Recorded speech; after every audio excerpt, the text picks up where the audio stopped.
Welcome, everyone. I'm City Council Member Zach Hall. I'd like to now call the July 14th City Council study session to order. Before we begin tonight's presentations and discussions, I want to first acknowledge our remote meeting format. On March 6th, the mayor issued an emergency proclamation declaring a civil emergency here in Issaquah due to the COVID-19 crisis. And on March 24th, the governor issued Proclamation 20-28 prohibiting meetings that fall under the Open Public Meetings Act.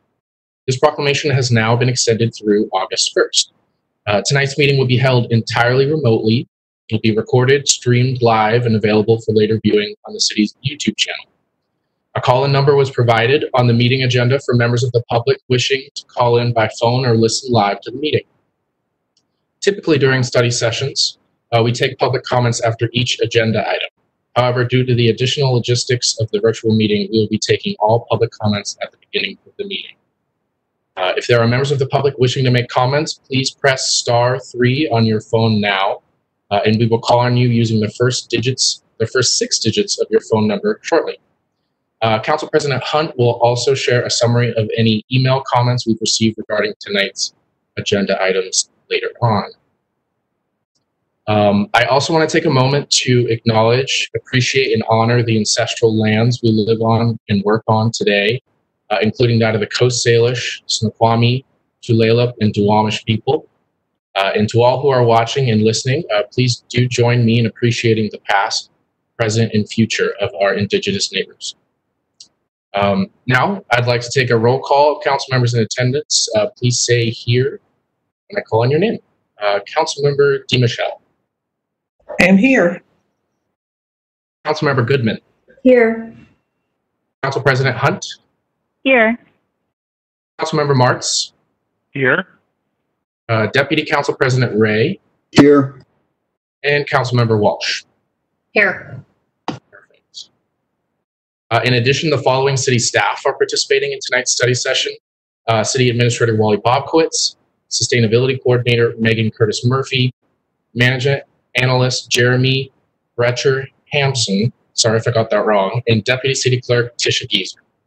Other city staff may also be in attendance and are on hand for any other questions we may have. To other members of the public on the call, welcome. Thanks so much for taking the time. I now want to reiterate some meeting guidelines. For all attendees, please speak clearly and pause frequently. State your name each time before speaking. Mute your microphone when you're not speaking. And if you're also streaming the live feed, please turn the sound off as there's a little bit of a delay. For my colleagues on council, please continue to use the chat feature to indicate when you wish to speak and identify yourself before you ask a question or participate in discussion. I think we're now ready to move into the public comment section of today's study session. City Clerk, has anyone signed up or indicated a desire to speak this evening? Yes, Ann Fletcher is on the line. Ann, I've unmuted you. Okay, thank you. This is Ann Fletcher. I'm a resident of the city of Issaquah and People for Climate Action leader. I'm speaking about the environmental board proposal, and I support the idea of having a broader and more updated board to address environmental issues, including climate change. If it is a strong environmental board and if it can happen as soon as possible. In order to be strong, this board needs to be similar to the Rivers and Streams board that it would replace, in that it should have some powers to review and comment on appropriate project applications. And I would suggest that the project review be added to the feedback section of their duties.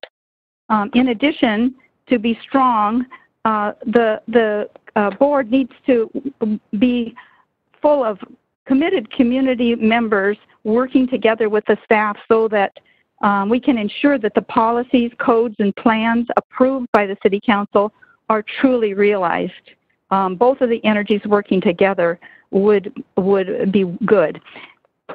And in order to do that, I think the proposal needs to explain how the new board would be integrated into the city organization, for example, through reference to some sort of a flow chart. Finally, I think their reports ought to be ongoing and be reports about the impacts that they're having on protecting the environment. So I think this is a great opportunity. It's an important step.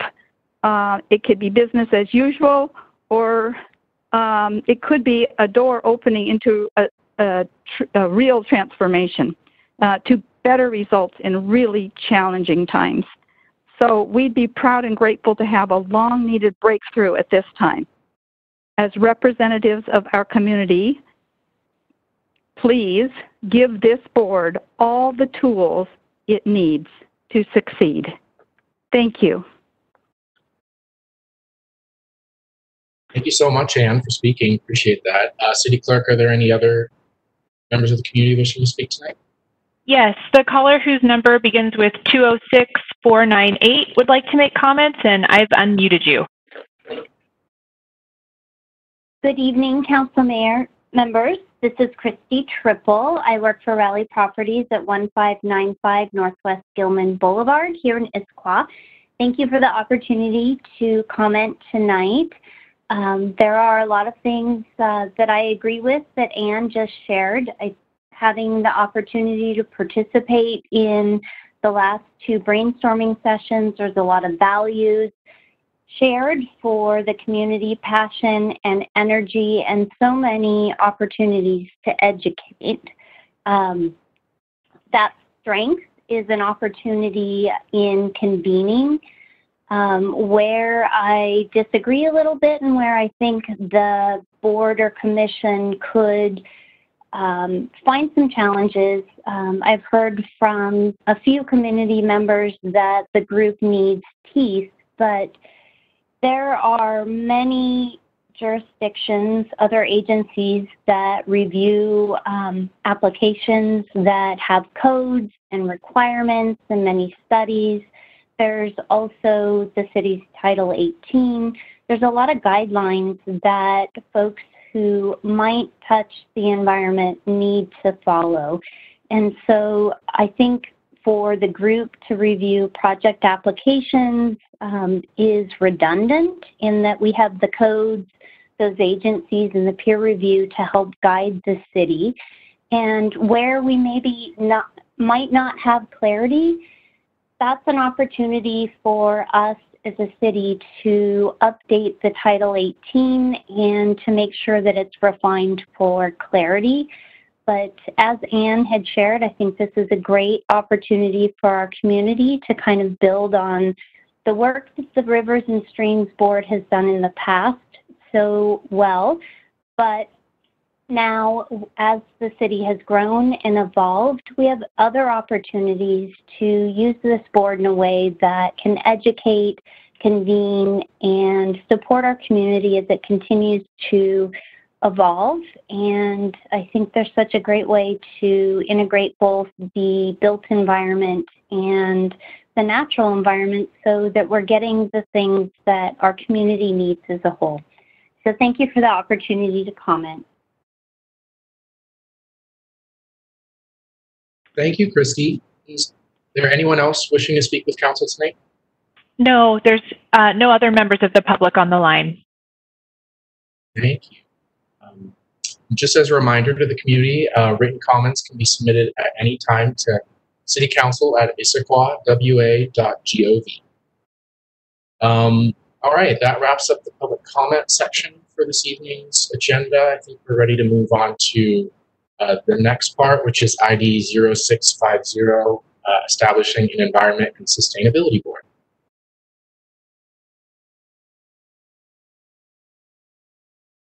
Yes, Mr. Chair, members of the study session, of the City Council study session group, good evening. I'm going to provide some initial comments, and then I'm going to turn it over to Megan Curtis Murphy, our Sustainability Coordinator, to walk you through the process that we have conducted over the last several weeks. I'll be honest, I'm getting a little nostalgic. For a year ago, I began my process to become City Administrator of Issaquah. And it's almost exactly a year from the first meetings. And I think about my conversations with Mayor Pauly, my conversations with many of you on the City Council, in those early days of getting to know Issaquah. And one of the things that was on the top of pretty much everyone's mind was the environment. How can Issaquah be good stewards of the environment? How can we be better stewards of the environment? How can we fold sustainability into our continuing commitment to the natural environment, to rivers, to streams, to our forested areas? And it was something that was really on everyone's mind. And so as a erstwhile candidate for a job, I took very copious notes. And, when I was fortunate enough to be appointed by Mayor Pauley, confirmed by the council, to come to Issaquah, I knew this was going to be on the top of the list of things for the administration to look at. And so for the last several months, I've been meeting with each of you to talk about these issues. I've been meeting with Mayor Pauley, been meeting with many community members. And one of the observations I made is that everyone feels the environment's important.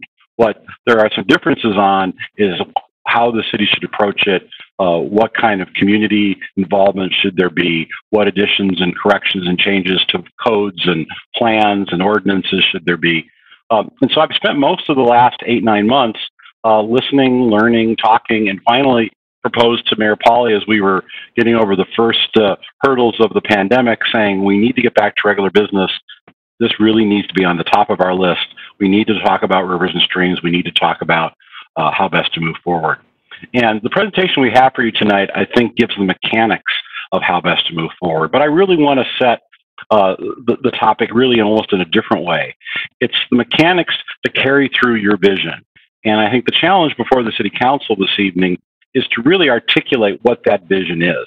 In talking with community members and talking with all of you, I think part of this is that commitment to do good, the commitment to make sure that we are good stewards of the environment. But how do we do that within our existing laws, our existing codes, within the existing laws of the state of Washington? I mean, that's the real challenge. So as we talk this evening about what are the next steps for a citizen group to advise, review projects, revise, reviews policies, I really challenge all of you now. You've been concerned about this, you've heard from the residents, but now I think the ball is kind of back in your court as a city council. What do you want? What do you want the group to do? What's the outcome you would like to see?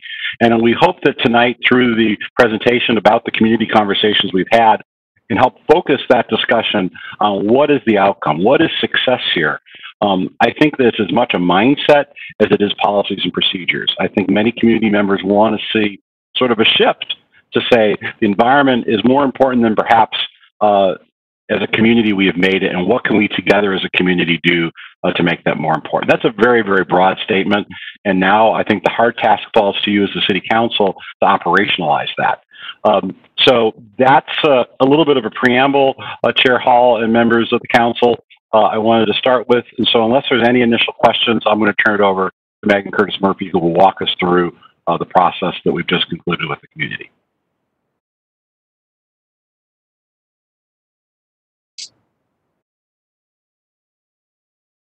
I think it's all yours, Megan. Yes, thank you. And thank you for that, City Administrator Bob Kowitz. Good evening. I'm Megan Curtis Murphy, Sustainability Coordinator with the City. I'm excited to be here tonight to discuss the creation of a new Environment and Sustainability Board, and also to share the work we've been doing with the community over the last few weeks, which has helped shape the proposal we'll be discussing this evening.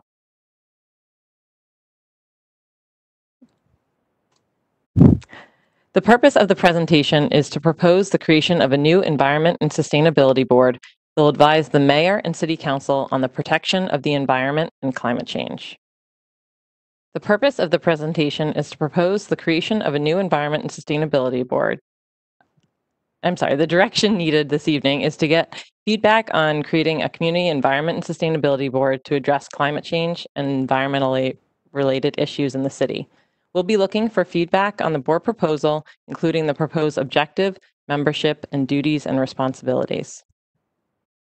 Before we do that, I want to provide some background information on the River and Streams Board and the great work it has done for our city. The River and Streams Board was formed in 1983 to serve as an advisory body on issues related to the environment. However, its scope was narrowly defined to technical matters on the aquatic environment in Issaquah. This is demonstrated in the purpose of the board, which is to protect, preserve, and enhance the water quality in the waterways of Issaquah, and to protect the fish, birds, and mammals that depend upon such aquatic environments by advising the mayor and city council of actions necessary to achieve this end. When the board was created, Issaquah was about 5,000 people and was fairly limited in staff capacity to address the technical matters. Sorry. Before we do that, I want to provide some background information on the River and Streams Board about the great purpose that is done today. So some of the things that it covered was city capital projects, habitat restoration plans, ambient water quality monitoring reports, stormwater management plans, and private development projects. When the board was first created, Issaquah had about 5,000 people and was fairly limited in staff capacity to address technical matters, and especially those around development and the aquatic environment. River and Streams really played an important role in this by providing the technical assistance on these items. Since the creation of the board, there's been a lot of changes in the city. The city has grown from a population of 5,000 when the board was created to over 40,000 today. At the same time, there's been a lot of updates to environmental regulations and review requirements.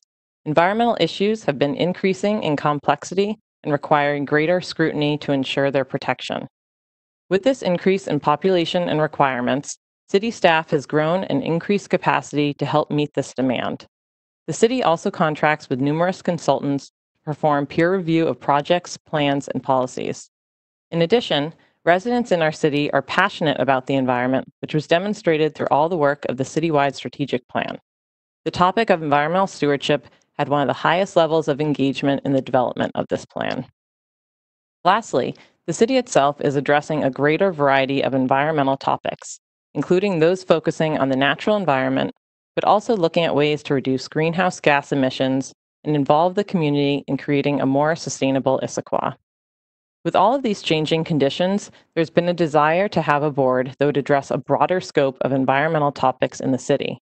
Thus, the city is proposing to sunset the River and Streams Board and create a new Environment and Sustainability Board. In June, the city held 2 community meetings to discuss the development of this new board. We presented a similar background that we're discussing today and also shared the information from the white paper that was included in the agenda packet.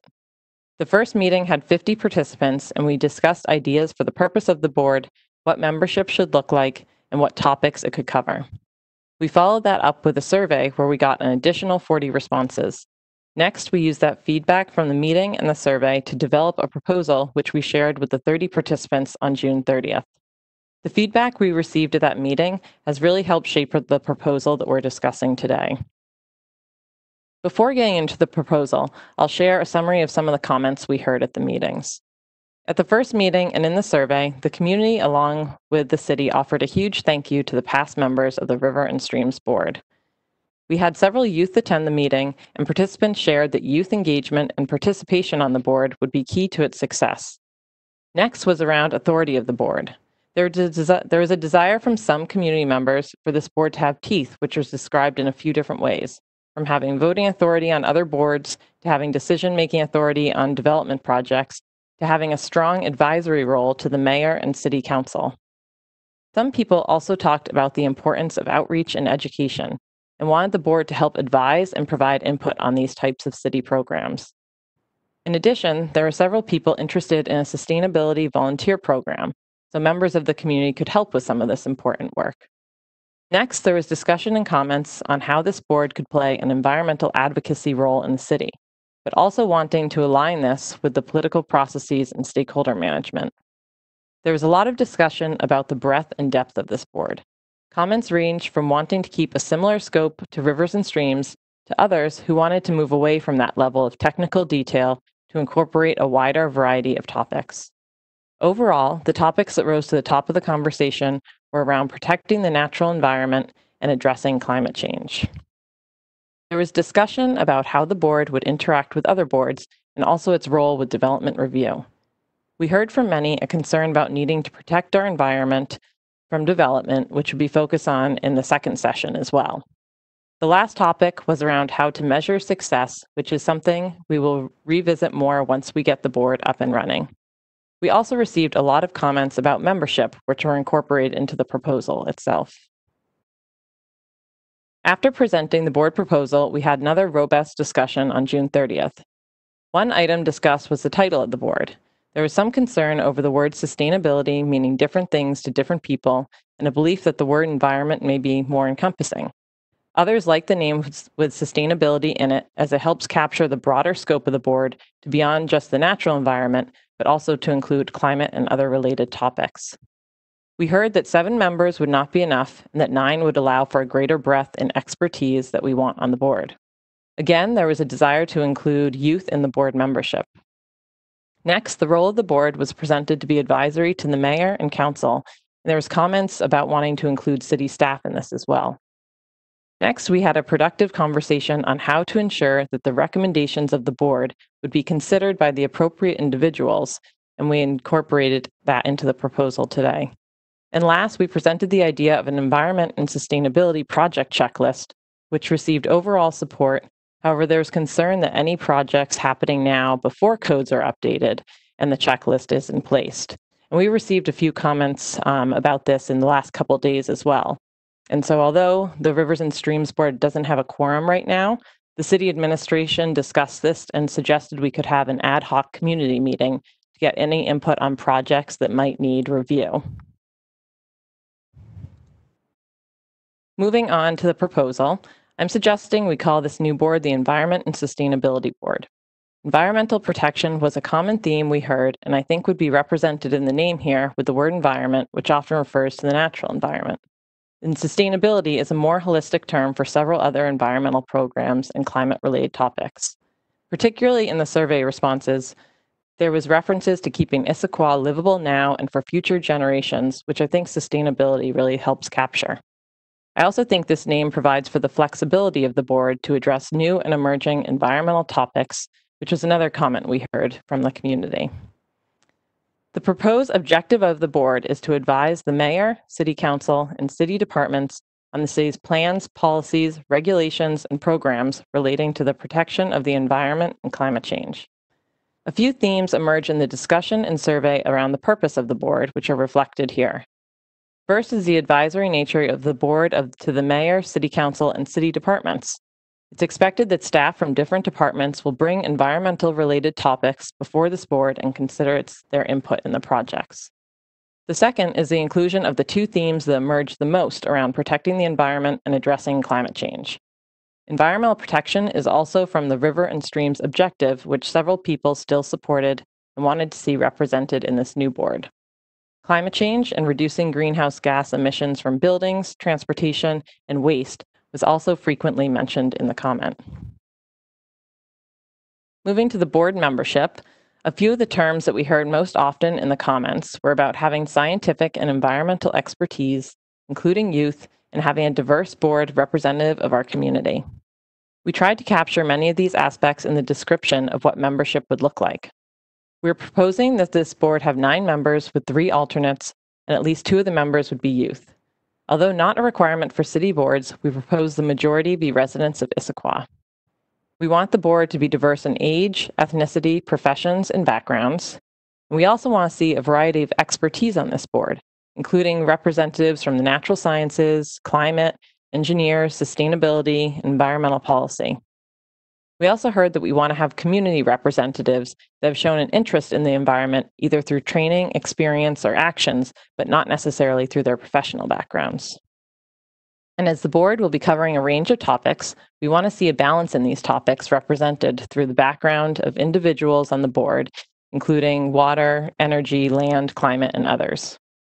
Lastly, there were a few additional attributes that were talked about in the conversations that we would like to consider in the selection process, and it may be helpful to have on the board, including individuals who have experience with stakeholder process management, individuals with backgrounds in communications, and consider representation from the business community, as some of the items will impact businesses.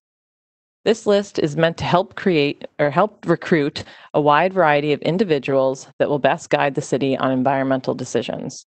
It also provides some flexibility in selection over time as the topics the board addresses change and priorities shift with new and emerging issues.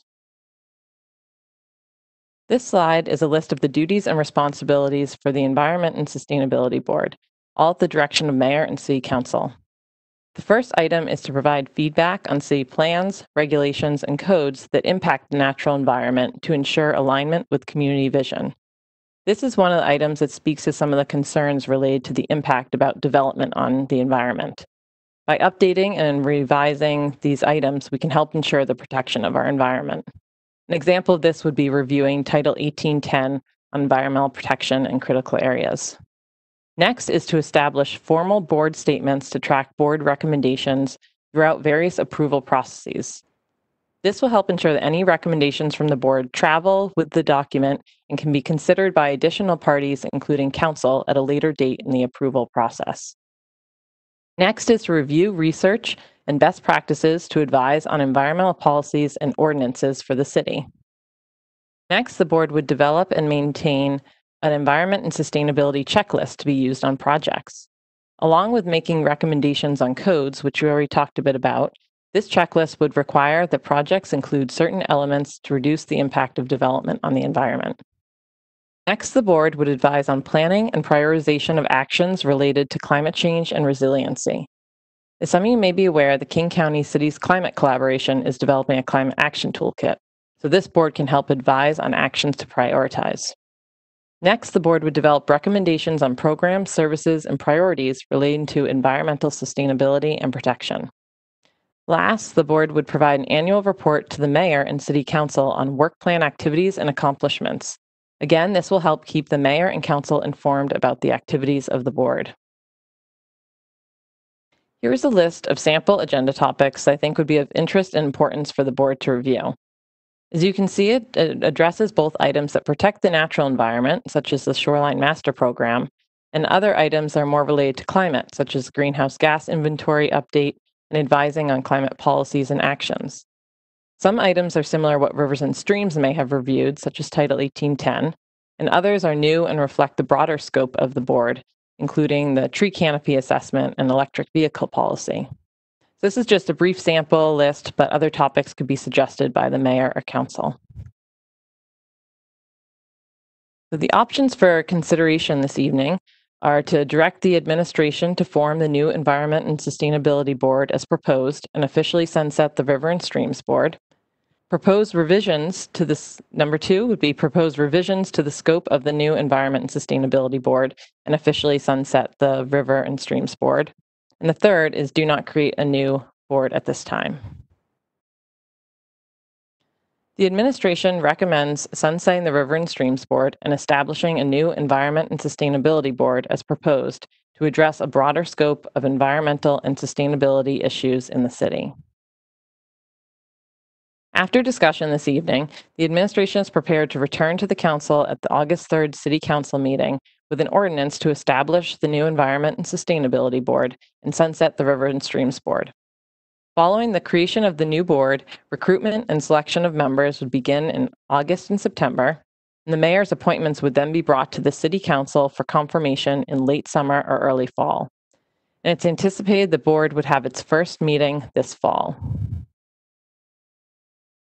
So again, the direction needed this evening is feedback on creating a community environment and sustainability board that would address climate change and environmental related issues in the city, and also including your thoughts on the different aspects of the proposal that we outlined tonight.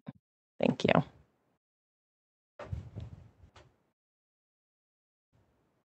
Thank you, Megan. So appreciate that detailed presentation. We have some questions lined up, but I think first, if it's okay with the group, we'll go to Council President Hunt and see if there are any community members that noted any comments about this agenda. Thank you. Thank you, Councilmember Hall. We did receive a number of comments, approximately 10 comments received by email on this topic from community members, in addition to all of the comments that were provided through the brainstorming meetings that were summarized by Megan. In almost all of the comments, there was the need for the board to have teeth or authority. It was voiced different ways, but that was definitely in most, if not all, of the comments. There was also about 4 of the comments were concerned about the interim period of time between when Rivers and streams would be sunsetted and when the new Environment and Sustainability Board would be formed and what would happen to any projects or proposals or regulations that would need review, what would happen to those in the interim time. And then additionally, there was a community member who proposed having ongoing reporting to the council rather than a report annually. There was some references specifically sent to council with information about other environmental boards that we might consider as examples of how to model our environmental board. There was concern about including transportation, two people concerned about including transportation as well as buildings in the mandate of the kinds of topics that the environmental board would consider, specifically because of the impact of those sectors on climate change. And there was also some individuals very concerned that the board would not succeed in its current proposed format because it did not have enough authority. And there was also a request for a flow chart that would explain how the different boards and commissions and city staff, as well as council and mayor, interact with policies and regulations and recommendations from one group to another, as well as more information about how this board could interact with other boards and commissions. That concludes the summary of the many comments that we received from the public. Thank you, Council President Hunt. I think now we'll move into questions. We have some questions ready for Megan and any other staff. So let's start with Councilmember Goodman. Thank you, Councilmember Goodman here. I have a question. First, I want to make a comment that maybe you haven't asked for feedback on this, but I just wanted to say before the entire council and everybody watching, and I'm guessing that the other council members who attend the meeting would have the same feelings that I have, and that is that the meetings for brainstorming this board were just, in a word, fantastic. In all my years serving on the council, I'd be hard pressed to think of any other meetings that were conducted any better than this. They were just fantastic. The whole characterization of everything, the way that Megan and Wally listened to the community members, just the whole 2 meetings, brainstorming sessions were just really fantastic. And I want to express my appreciation for all the work that was done and the way things were presented and the way the comments were received by the public. My question is sort of a technical one. If we go back to a couple slides before the end, it says direct the administration. And so we're not directing the administration at a work session, correct? I just want to make sure that everybody knows that we're providing feedback, not direction, because we don't vote at work sessions. That was the comment I had at this time, and then I will come back after others have had an opportunity. Can we review what our first, are you wanting general feedback, Megan, or are we going to go, are you going to ask us like specific questions at specific times? I think we're looking for general feedback about the overall creation of the board, and then specifically around any comments around the objective, membership, and duties and responsibilities. I'd leave it up to the board if you want to take that one by one or do the whole thing at once. Okay. I have some comments prepared, but I have that specific sort of question comment about the direction. So I will wait then. Thank you. Thank you. Yes, City Administrator Valkowitz, do you want to answer that direction? Yes, thank you, Councilmember Hall. Our hope tonight is to get feedback to come back to you with a drafted ordinance. So my apologies if the nomenclature was misused here. So certainly feedback that would allow us to come back with the draft ordinance for the council's consideration. Great. Then we'll move on. Councilmember Walsh says you have a comment. Should we be think it's just a quick question. Should we be going through questions first? Looking at the group for head nods. Councilmember Walsh, do you mind if I come back to you? Perfect. The next question is Councilmember Marks. Thank you, Councilmember Hall. This is Councilmember Marks speaking. My question is around the youth engagement, which I think is a great idea. I know the city in the past has placed, so there's the joint group with the school district called the Youth Advisory Board, which is a collection of youth from middle school up through high school. And there's a branch within YAB that is about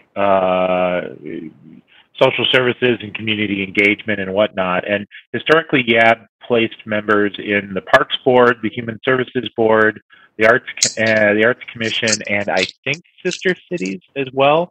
So my question is whether it would be possible to continue this fine tradition and write this up with looking for YAB for the youth membership with this new board, because I think that historically you sort of get a double gate. You get people who have shown a commitment to being engaged in the community, and then a commitment to then wanting to get engaged environmentally, and you get really outstanding youth membership and youth engagement. So would that be possible, or what's the thinking on that as compared to existing boards and their relationship to the YAB? Thank you.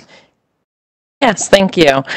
We had several youth on the calls in June, and a lot of engagement, which I think was really great. And I think that the thought on this is that it would be open to the Youth Advisory Board, but also any other youth that wanted to participate. So we've started to develop some connections with the Issaquah School District Green Teams. So I think a lot of those people had heard about the meetings and attended that. So overall, we were thinking it would be open to a wider range of youth, and we'd want to make sure we're sharing that information with as many people as possible in the recruitment process. And Councilmember Hall, if I can also add to Councilmember Marks' question, during these meetings, we also had sort of a second category of youth, and that was college-age students. Not sure if that was because they happened to be home unexpectedly this spring and early summer, and so they connected with us as well. So we also had several, 21 to 25-year-olds involved too. So I think that one of the questions for the council would be: are these all? What's the definition of youth? Are these high school students? Are they under 25? Are they college students? What that would be, because we did hear from several individuals who were out of high school, either in college, recently out of college, and I think there's an interest on that age level as well. Councilmember Marks, does that answer your question? It did. Thank you. Perfect. All right, then the next question is Council President Hunt. Thank you, Council President Hunt here. Megan, you mentioned that in the interim time period between rivers and streams and the new formation of a new board, that there would potentially be ad hoc meetings to address any projects that would require a review. And so I wondered if you could speak to that a bit more, especially because there were so many comments that we received from concerned community members specifically about this interim period, which will probably be several months. Yes, I think this conversation came up directly because of those. So wanting to address that. So in the city administration was discussing the idea of creating the ad hoc community meetings, and that would allow community members to provide input on projects that might need review. I think exactly what those look like haven't been fully detailed, but we would want to take ideas from the council on that as well. Council President Hunt, does that answer your question? It does. I think it would probably address the concern better if there was more detail for a plan in place for those interim months, but I can speak to that more in my comments. Thanks. Sounds good. The next question is from Councilmember DiMichele. Thank you. This is Councilmember DeMichelle. I'd like to pursue this issue of teeth a little bit further. And I notice, you are proposing that this be an advisory committee. And Megan or Mr. Bobkowitz, could you comment or clarify, I guess, for the people who are listening, because we got a lot of comments that advisory is just not strong enough. Could you comment about possibly Washington state laws that applies to advisory groups or city council and commission board relationships, and anything else that you might be able to say about that issue of teeth? Thank you. Sure. Let me go ahead and give it a try. I think the issue of effectiveness of what powers the group has, mostly have been along the lines of land use approval processes. And under Washington state law, as a land use approval moves through a city, there can be one hearing of record on that land use application. And that is usually, in the case of Issaquah, the Development Commission. Also, there are land use approvals that go before the hearing officer. So under state law, there can only be one of those, what are known as hearings of record. So the ability to have a second group have that kind of hearing of record, in our review with the city attorney's office, I think would be limited. So the next question is, what could an advisory panel do, and how could their recommendations be carried forward through a land use approval process and have import? The current Rivers and Streams group reviewed some projects, but not all projects. That input was taken and was delivered to the deciding body in a variety of different ways. My understanding, sometimes it was verbatim specific issues, sometimes it was staff taking some of those specific issues and making general comments, and sometimes even those general comments perhaps didn't get fully vetted by the approval authority. So I think that there are opportunities to craft this new board in a way so that those comments carry forward and have some force. When we look at other communities and other land use approval processes, many communities have a design review board. And that design review board is charged with looking at projects and making suggestions based on existing codes. Those suggestions then go to the final approval process, be it a development commission, a hearing officer, city council. And in those communities, the weight of those comments are codified in the code. And there's actually a language in many communities that uses the term of art substantial weight. So the ordinance directs the approving body to give substantial weight to the comments of these design review boards. So in talking with the city attorney and asking him if the council wished to go down this path, could we craft similar language for the environment board so that it makes very specific how their recommendations are packaged. In some cases, it might be minutes from meetings, it might be a formal report, but then in the code, have direction to that approval body that substantial weight be given. That works, again, in many communities on the design review side. I have experience with the Historic Preservation Board, similar types of circumstances where they're making decisions on historic preservation issues. So I think as far as environment sustainability issues, we can craft that so it's very clear. Because one of the things that certainly I've heard in my months here is frustration that Rivers and Streams may have had that opportunity to review, but what happened after that?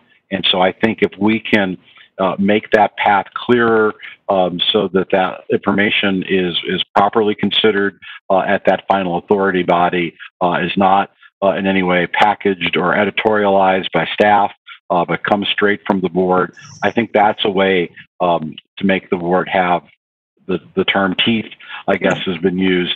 On other matters, because certainly we're looking at this board, not just looking at specific projects, but also making recommendations on policies and new laws and things like that. I think there also can be this language where there's substantial weight that's given, because in essence, many of these policies will probably be coming to the city council, and I think ultimately the city council has that role But I think, making sure that the comments from an environmental sustainability has that substantial weight, I think is very important, and will be very different than my understanding of how rivers and streams work. That's very helpful. Thank you. And Councilmember Hall, can I ask one more question? Of course. This is for Megan.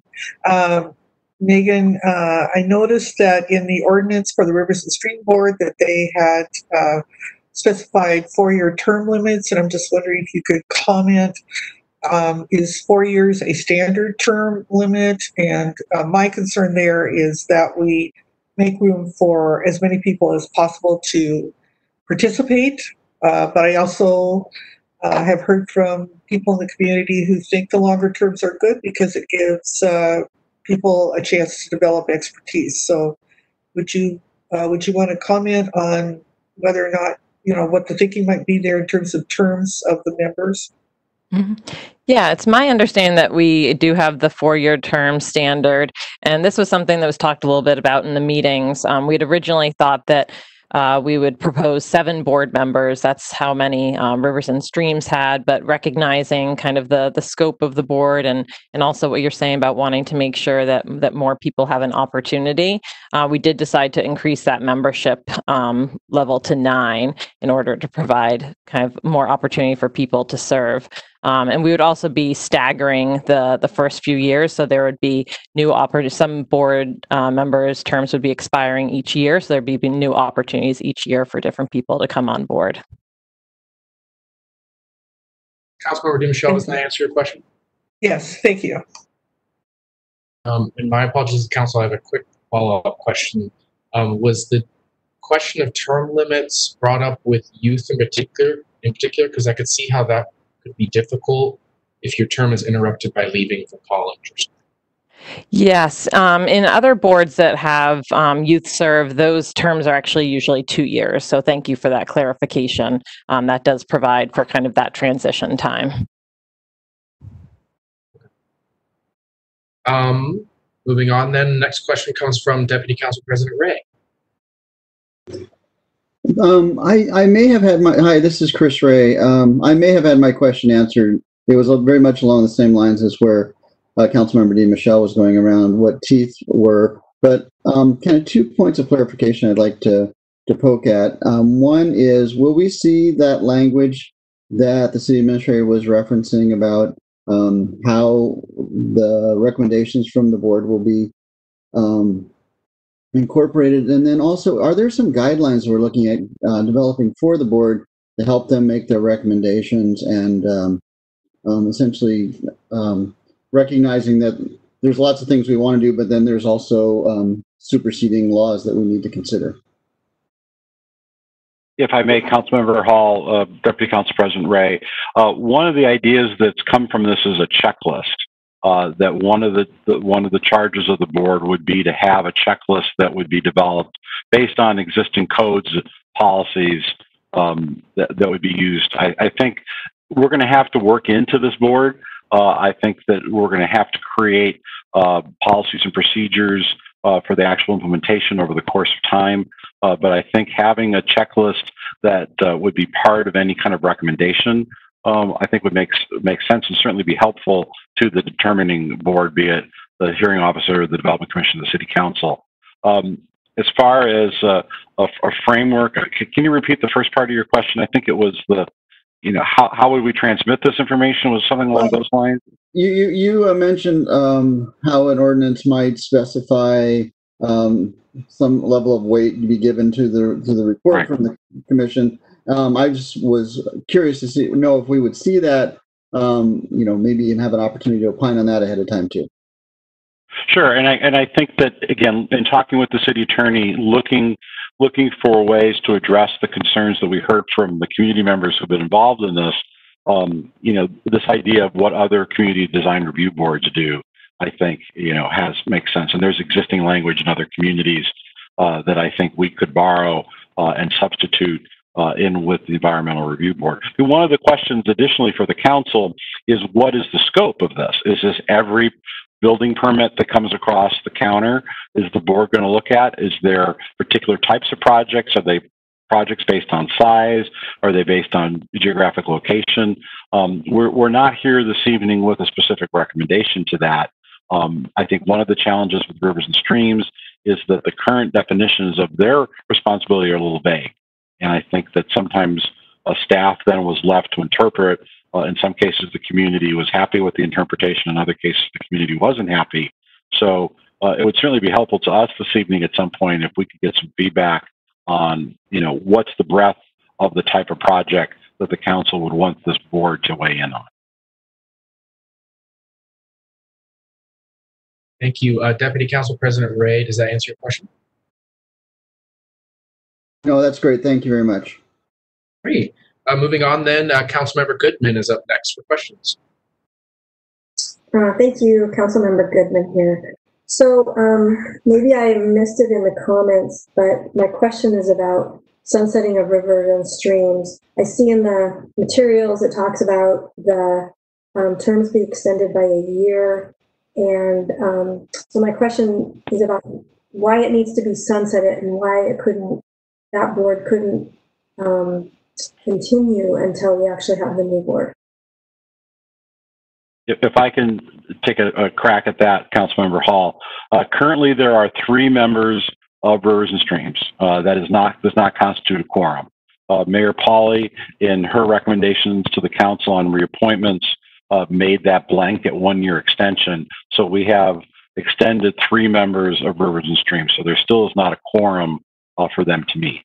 I think it's the mayor's hope that with the council's concurrence that we could move forward and create this new board, and then we would need to also take a formal action to sunset the existing Rivers and Streams board. If the council is not of that mind, and this is going to be a prolonged period, the mayor may wish then to solicit additional appointees for Rivers and Streams and have it operate as is. But at this point, the administration's recommendation is not to do that, and that is to move forward with the creation of this new group. So I think my other questions, they're kind of questions, comments, really, that are really starting from whole cloth seems, for a relatively short period of time, not sure makes sense. Wondering how maybe we could recruit to make a quorum of river and streams for a short period of time, or we could invite the existing River and Streams board to be part of the new ad hoc, so at least we have some continuity. And I think that we will. I mean, I think we've tried to even get the 3 together, and we were only able to get 2. And so certainly they can be part of, and I don't think the mayor has any objection of them being part of any kind of intermediate group. In talking with Keith Niven, the Community Planning and Development Director, he thinks that there may be one project between now and October that would need some sort of advice if Rivers and Streams were still as is. So if that's the case, and we're looking at 1 or 2 meetings between now and October when a new board could be constituted and seated, we can certainly invite the existing Rivers and Streams board members to be part of that ad hoc conversation, reviewing whatever particular project may come along. Okay, and then one last question right now, and that is about Title 18. Do you have an idea of when that effort to revise Title 18 could begin again? I think at this point, Councilmember Goodman, we are not committing to resume in 2020. That our idea would be to do that in 2021. We are working now to do a mid-year budget report that we'll be bringing to the council on August 11th. So I don't want to close the door to that completely. We're still trying to assess what our current year budget picture is, and if it does make sense to begin that process earlier financially, we will. I don't have the information this evening to give you a definitive answer. Okay, I would be interested in knowing in that August 11th budget report, if it's possible, what it would take to resume that planning, because a lot of the planning was happening with an ad hoc, and it wouldn't be ready for any public review for quite some time anyway. but it's an extremely important effort, and it's related to this directly. So I would be interested to know how fast we could get that effort resumed, because it is, like I said, it does take a while before it's ready for the public. Thanks. Thank you. The last set of questions I have now on my list is Council President Hunt, and then if there are no more questions, we'll move on to comments. Thank you. This is Council President Hunt. You mentioned that there's only one body can hold the hearing of record, and I'm trying to understand how that might limit our procedures. I do know that multiple commissions or boards can touch a certain policy at different points in the process. We do have some procedures in place for example, a commission might write a letter to another commission that is going to also look at a specific issue. And so I'm wondering what the specific limitations are around the hearing of record, only one hearing of record issue.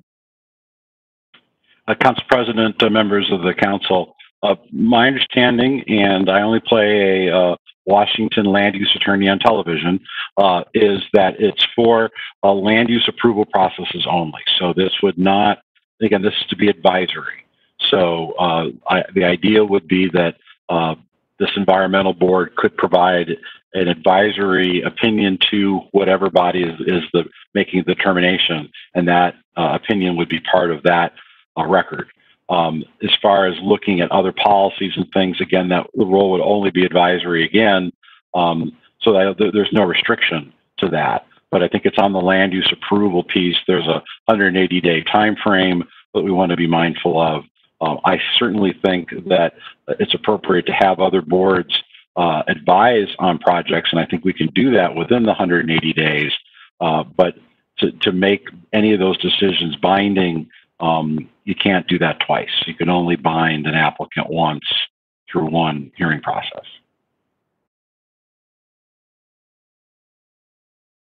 Council President Hunt, does that answer your question? Yes, thanks. Right. With that, Councilmember Walsh has been very patiently waiting to deliver a comment, so go ahead. Fantastic. This is Councilmember Walsh. So the comments that I wanted to deliver at the beginning are basically just thank you, Megan and Wally, for such a thorough review of all of this. Thank you for intense and deliberate community engagement. Thank you for taking and looking at other cities and what they've done. Thank you for then pulling that together into a white paper. Oh my goodness, it's lovely to see everything consolidated and pulled together. And so I was just really impressed with the process and the results of that. So thank you for that.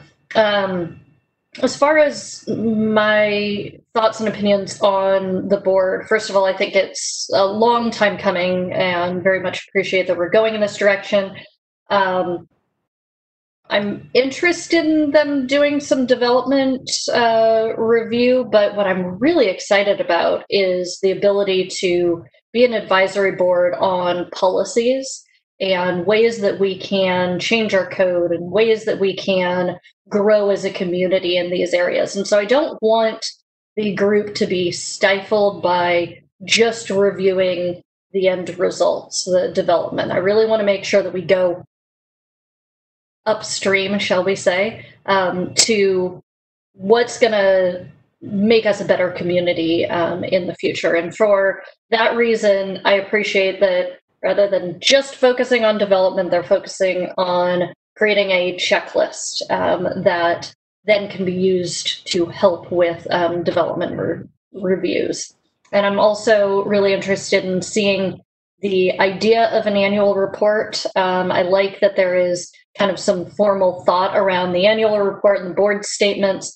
I am a little bit, I want to make sure that it isn't just spending time writing a report, that there's something actionable about it. And so I really like how the Human Services Board comes together and kind of they have a year-long project to, review the grants, and it ends up with an action at the end. And so I don't know if there's a way to bring that about in this environment, but I think that would be really nice as a way. And then final thought is I don't think they can do this with one meeting a month.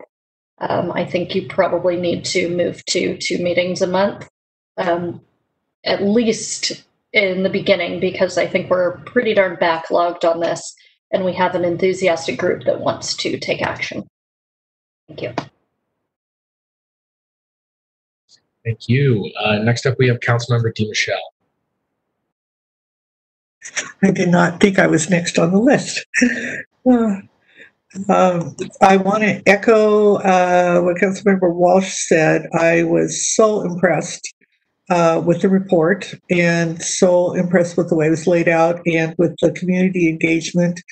I thought everything was very well thought through and had been discussed very thoroughly by both the public and the staff. And so just many, many thanks for the presentation and for the preparation that obviously went into this proposal.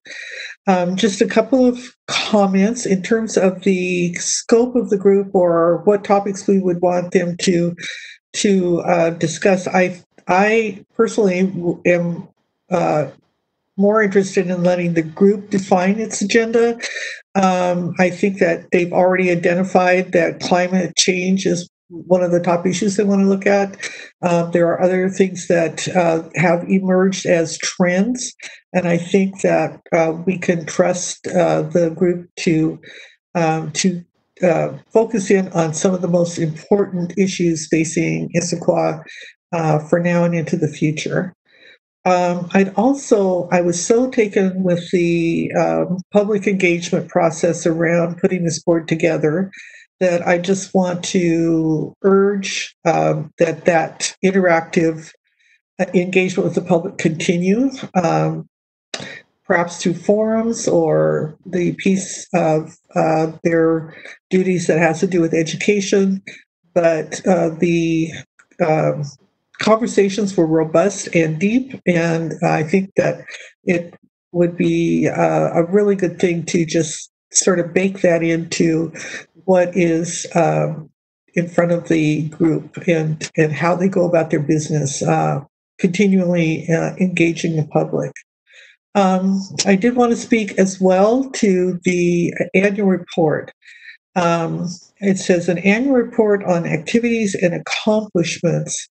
And I would like to see that annual report go beyond that to outcomes. And again, based on the work that the group is doing, how can we measure the success of the group? What are the outcomes that they see coming out of the work that they're doing? So very specific to the group, not a big environmental report or anything like that, but what are the outcomes specifically from the work that they're accomplishing? And I think that goes to the next item on our agenda, which is performance measures. How can we start to align the performance measures that we're looking at across our boards, commissions, and other things? And I think this will be a great place to start. And so I think those are my primary comments right now. And again, Megan, thank you so much for all the work that's been done to get this prepared for us. Thank you, Councilmember. Next up is Councilmember Goodman. Thank you, Councilmember Goodman here. Just have a few comments. I think in general, I really like the proposal in general. One of my concerns is about the scope of the topics before the new board. The scope really is potentially quite huge, and I'm concerned that the board eventually gets, or could get bogged down. And if they're not bogged down, then concerned that it doesn't get to thoughtfully and deeply consider that whatever it has before them at the time, because they've got so much work to do. looking at the Bainbridge model where they have two, Bainbridge Island model where they have two, I'm not sure that we would have, in the long run, enough for two boards. I'm not saying we wouldn't, I don't know. But I was wondering if potentially, if we're thinking about one, if they couldn't, and I also think they're going to have to meet more often than once a month to get this going. Otherwise, we'll have, a couple of years of, really getting this done. So where they're kind of off and running, and that seems like a long time. But at least for the time being, or initially, they could either be two boards, or they could break off into two subgroups for a while they get, environmental thought about, and then climate thought about, and kind of work separately while they start working on their own framework and checklists and whatever else they're going to do. I'm wondering if that might help at least reduce the workload at the beginning.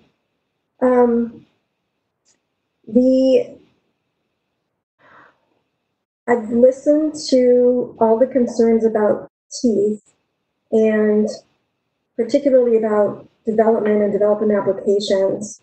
And I'm trying to figure out what is gained, what is the value, what could the new board do that the city can't do already if it's doing its work properly. And I think really the critical thing is Title 18. The law is what the law is, and the city council, and all of the boards and commissions have no more authority to ask an applicant to do anything or require an applicant to do anything unless it's in the law, including our code. And so if we're having the new board review applications, whether it's advisory or whether they have teeth authority to require something, they can't do anything more than anybody else can do on a development commission, city council, or staff. There's nothing else that they can do. So so that's why I'm so concerned about Title 18. It doesn't matter who's reviewing it, whether it's Old River and Streams, whether it's a new ad hoc, whether it's a new board. We have to have Title 18 updated. I think it's very, very crucial. And then that's what gives us the teeth. We need clear code that's not ambiguous, so that we as in the city has teeth. That's our key. That's our hook. So if there's something I'm missing, I'd like to hear that. And maybe Wally can speak to that. But if there's something that we're expecting that the new board would do, I don't know where that would be. And if it is, it needs to be in code. Otherwise, they can't require it anyway. My vision would be that the board is not overwhelmed. I think it should be trusted by the community. It should be given the tools to be trusted by the community. It should be well staffed. I think the recommendations should be followed. I really like the idea of substantial weight. That really filled a gap for me. And I also think that the board should feel valued. And I think one of the ways to do that is for them to be given the substantial weight in code, and also that the loop is closed. And by that I mean, how were their recommendations followed? What was the outcome? How were things resolved? I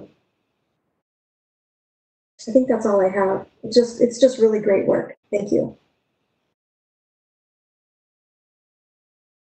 Thank you. Next up, we have Council President Hunt. Thank you. This is Council President Hunt.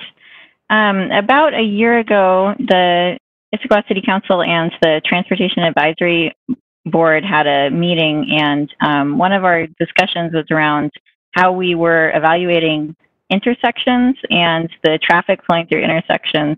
And I remember the conversation because it was brought forward that we were really evaluating them, or there's ways to evaluate them that are based on traffic flow and how many cars you can get through an intersection and in a given period of time. And then in the conversation, we were talking about how, from a pedestrian's point of view, maybe that's not the best performance of the intersection, how many cars you can get through, how fast the cars are moving through the intersection. If there's potentially a balance of slower cars or slow cars at the intersection, that might be better from the perspective of the pedestrians. And I was thinking of that example because I think for a lot of environmental issues, it's sort of a similar need for us to have early process input in terms of how we could shift our thinking on environmental issues and how we could shift our way of evaluating projects, our way of evaluating the benefits those projects provide to the community, and really put a different lens on our policies from the very beginning. I really appreciate Councilmember Goodman's comments about the code being the code, because I think without that early input on our policies and on our code itself, it's a recipe for just being frustrated. If we have a project go all the way to the end, and then it comes forward that there's some environmental best practice that wasn't incorporated, and we don't have the code to enforce it, that's just really a recipe for frustration. And I really don't want that. So my hope is that this board provides a strong advisory role, but an advisory role in the very early processes, so things like Title 18, and so that they can put an environmental lens on our processes from the beginning, and so then those policies and code follow the projects through. I do think that in a number of the community comments, we heard about the need for a culture change, and that's, in my opinion, that's the way you would get that. You would have early input, and then you would see projects and a change reflected from that early input. I had a couple comments on the mechanisms for the kinds of ways that they could interact. So it came from a number of comments. There were questions about how this board would interact with other boards. I think it is really critical that boards do have the ability to understand each other's work. I think that that's really empowering. We often hear from board members, and having been a former commission member, I also feel this way, that there's a need for closing the loop. So a lot of times your recommendation kind of, you work on a project as a commissioner and you send the recommendation out, and then you get the next project, you start working on it, you send the recommendation out, and then you continue. And I think to be really empowered, it would help a lot if there was a feedback loop. So if a project returned, so if the board works on a code, that code is then applied to a specific project, for example, then that project would come back, at least for that board to see the impact that their work had on the final product. And I think that that's really important, because then that board can use that experience to make improvements, to make future recommendations more impactful, and can also just feel more recognized, because they are such an important part of our process in the city. So, we really want to provide meaningful opportunities for a community to shape decision-making, and that's, I think, a big part of that. And I think we do have a huge opportunity here, but I just want to make sure that we recognize that these people's time is important, and we want to show them how they're making an impact. Some smaller things. I think environmental board, as the name, is sufficient. I think sustainability, I think it can mean a lot of different things to a lot of people, as some individuals mentioned. So I would go with environmental board. I think that's adequate. It's broad enough. It also seems like it was best practice that many other cities have an environmental board. I would also say that we have a lot of different commissions and policies around commissions for different commissions, such as what the age limit is for a youth member in transportation advisory. And for clarity and for individuals trying to get involved in city processes, I think that all of those different specifications can be a little overwhelming. So I would like to just see us apply some of the same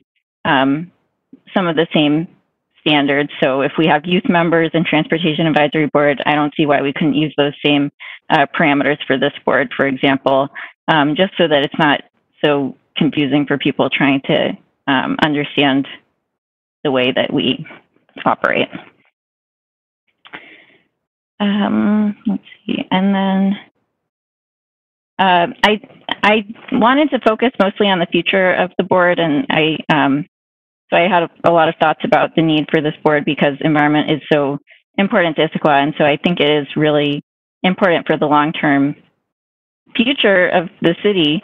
At the same time, I also wanted to recognize the importance of this interim period between rivers and streams and the new board, just because I think it could, if we don't have a process in place for a project to get an environmental review that would have gone through rivers and streams that won't yet be established, I think it could get this new board kind of off on the wrong foot. And so I think it is really important that we have that written down, that when we have the ordinance for the new board, that we have an understanding of what the ad hoc process actually looks like. Because I strongly feel that this board needs to succeed in its goal of being an empowered environmental board. So I'd like to see it get off on the right foot. That concludes my comments. Thanks. Thank you, Council President Hunt.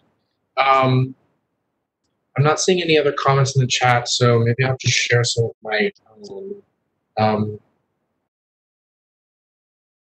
I actually have a lot here that I'm just mostly agreeing with what my colleagues are saying. There are a lot of things that I agree with.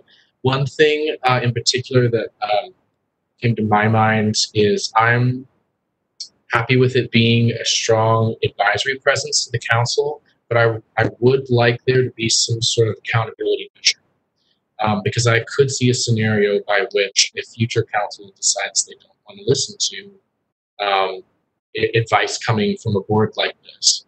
And I think it might be a good idea, and maybe this is something that the group could be tasked with discussing, because I'm also concerned, I share Councilmember Goodman's a concern of overwhelming this board with tasks, but I think maybe giving them the objective to discuss an environmental dashboard by which they themselves, maybe with staff, come up with a set of metrics by which we're performing or doing well within environmental policy. And I don't know if that would look project by project, or maybe it would be going through our strategic plan and saying, we're 80% in line with this goal, we're 20% in line with this goal.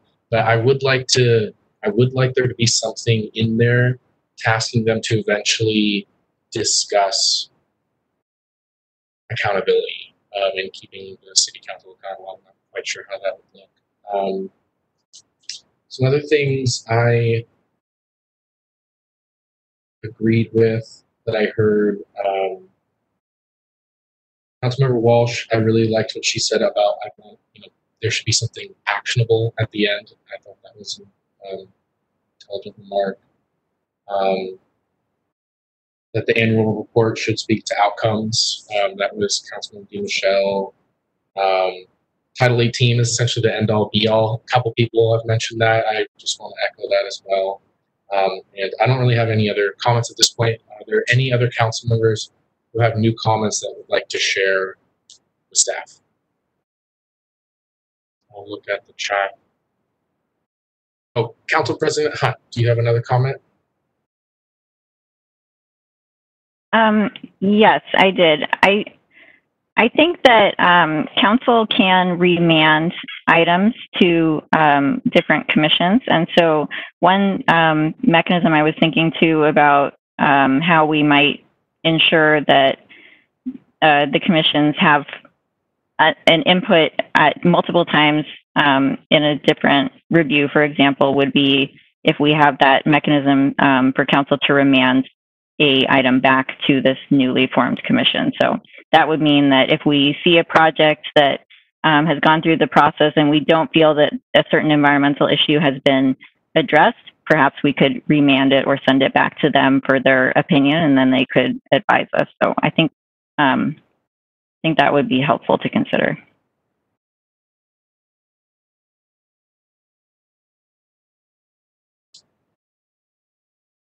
I'll wait just a few more seconds. I'm not seeing any other comments come through. Oh, City Administrator Bobkowitz has a question. Feel free to go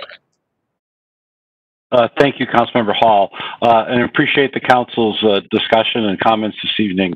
I think there's one large question still on my mind, which I'd like some feedback on, and that is, what is the parameter of this group advising on projects? Is there a threshold? Is it anything that's going to the Development Commission? Is it anything that passes the planning counter? I think there has to be some parameter placed on this, because otherwise I do think that it will get bogged down.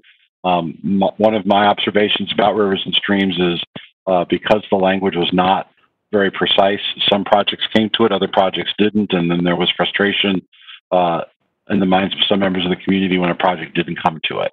So, Councilmember Hall, I don't know if there's anyone that has any thoughts or guidance as we craft an ordinance to bring back as to what that parameter might look like. Thank you. Yeah, we have a few comments. Council President Hunt has a comment. Well, first, I think Councilmember Goodman had a question. So if Councilmember Goodman would like to ask her question first, that would be... Sorry, I missed that. Yeah, Councilmember Goodman, if you have a question, feel free to ask that first. Sure, thank you, Councilmember Goodman here. So what do you mean by projects? Are you talking about private development projects? What is the very, very specific question, Wally? I think it's private development projects. It's city capital projects. Is it a size of projects by square foot? Is it a project that is near something else? Is it a project in a particular area? Is it a project within a specific plan area? What's the threshold for the determination to be made that the project would need to be reviewed, development project or the capital project would need to be reviewed by this board? Okay, well, off the top of my head, I'll start with private development projects. As I said before, my understanding is that I would think there would be a reason, I would need a reason to think about why it would need to go to the new environmental board. If we already have codes in place, then I don't know what the need would be other than for the board to make sure that the code is being complied with. To me, that's not a good enough reason. So I'm trying to understand where the gap is. What gap in code is there? But what gap is there between code and what we would want the board to review with regard to private development projects? And related to that is people who are putting in development applications, whether it's a new deck or whether it's a 10-story office building. One thing that's important is certainty and predictability about what the process is. Regardless what we do, it has to be certain, it has to be predictable, and the process has to be in the code. Separate from that is the question I had before was, where's the gap? What is it that we're expecting that board to review and have any teeth on if we don't have, if it's not in code, it doesn't do any good. So I'm kind of at a loss about why. I just need more information about what it is that we're expecting them to do. City projects, I think, is a little bit different of an animal. I'm not sure what, if anything, the city is. I mean, I think it should follow its own codes and its own plans. And I would need to think about that a little more. I am much more focused, and if it's the same process, then I have the same question. I am much more focused on and agree with the list that's in the packet of all of the things that they are proposed to do, not sold, as I've said, on just development applications if it's just a redundancy without legal teeth. Thanks. Thank you. City Administrator Bobkowitz, was there anything in there that you wanted maybe to respond to? Only the observation that as we met with community members, the community members had a different story. The community members had a lot of frustration that staff was interpreting codes improperly, and where was the opportunity for the community to call them on it. And I think there are some members of the community who see this board as that opportunity to say, the code says X, staff has interpreted it as Y, we agree or disagree. Or if there is, some discretion in the review of law, should this board have some say in that exercise of discretion? So again, this is a plain vanilla policy question for the city council. What is your expectation? Is your expectation is that the law is there, staff applies the law, the appropriate commission hearing officer makes the ultimate finding, and this body doesn't have a role in that other than to advise perhaps on changing laws, then that's important to know. If there is a threshold type of project that the city council would like this board to review, apply the law, and make its own recommendations to whatever deciding body that is, then that's another piece of this. But in the discussions with the community, this is a very central concern that we heard that just needs to be resolved one way or another. So we're just looking for direction. Thank you.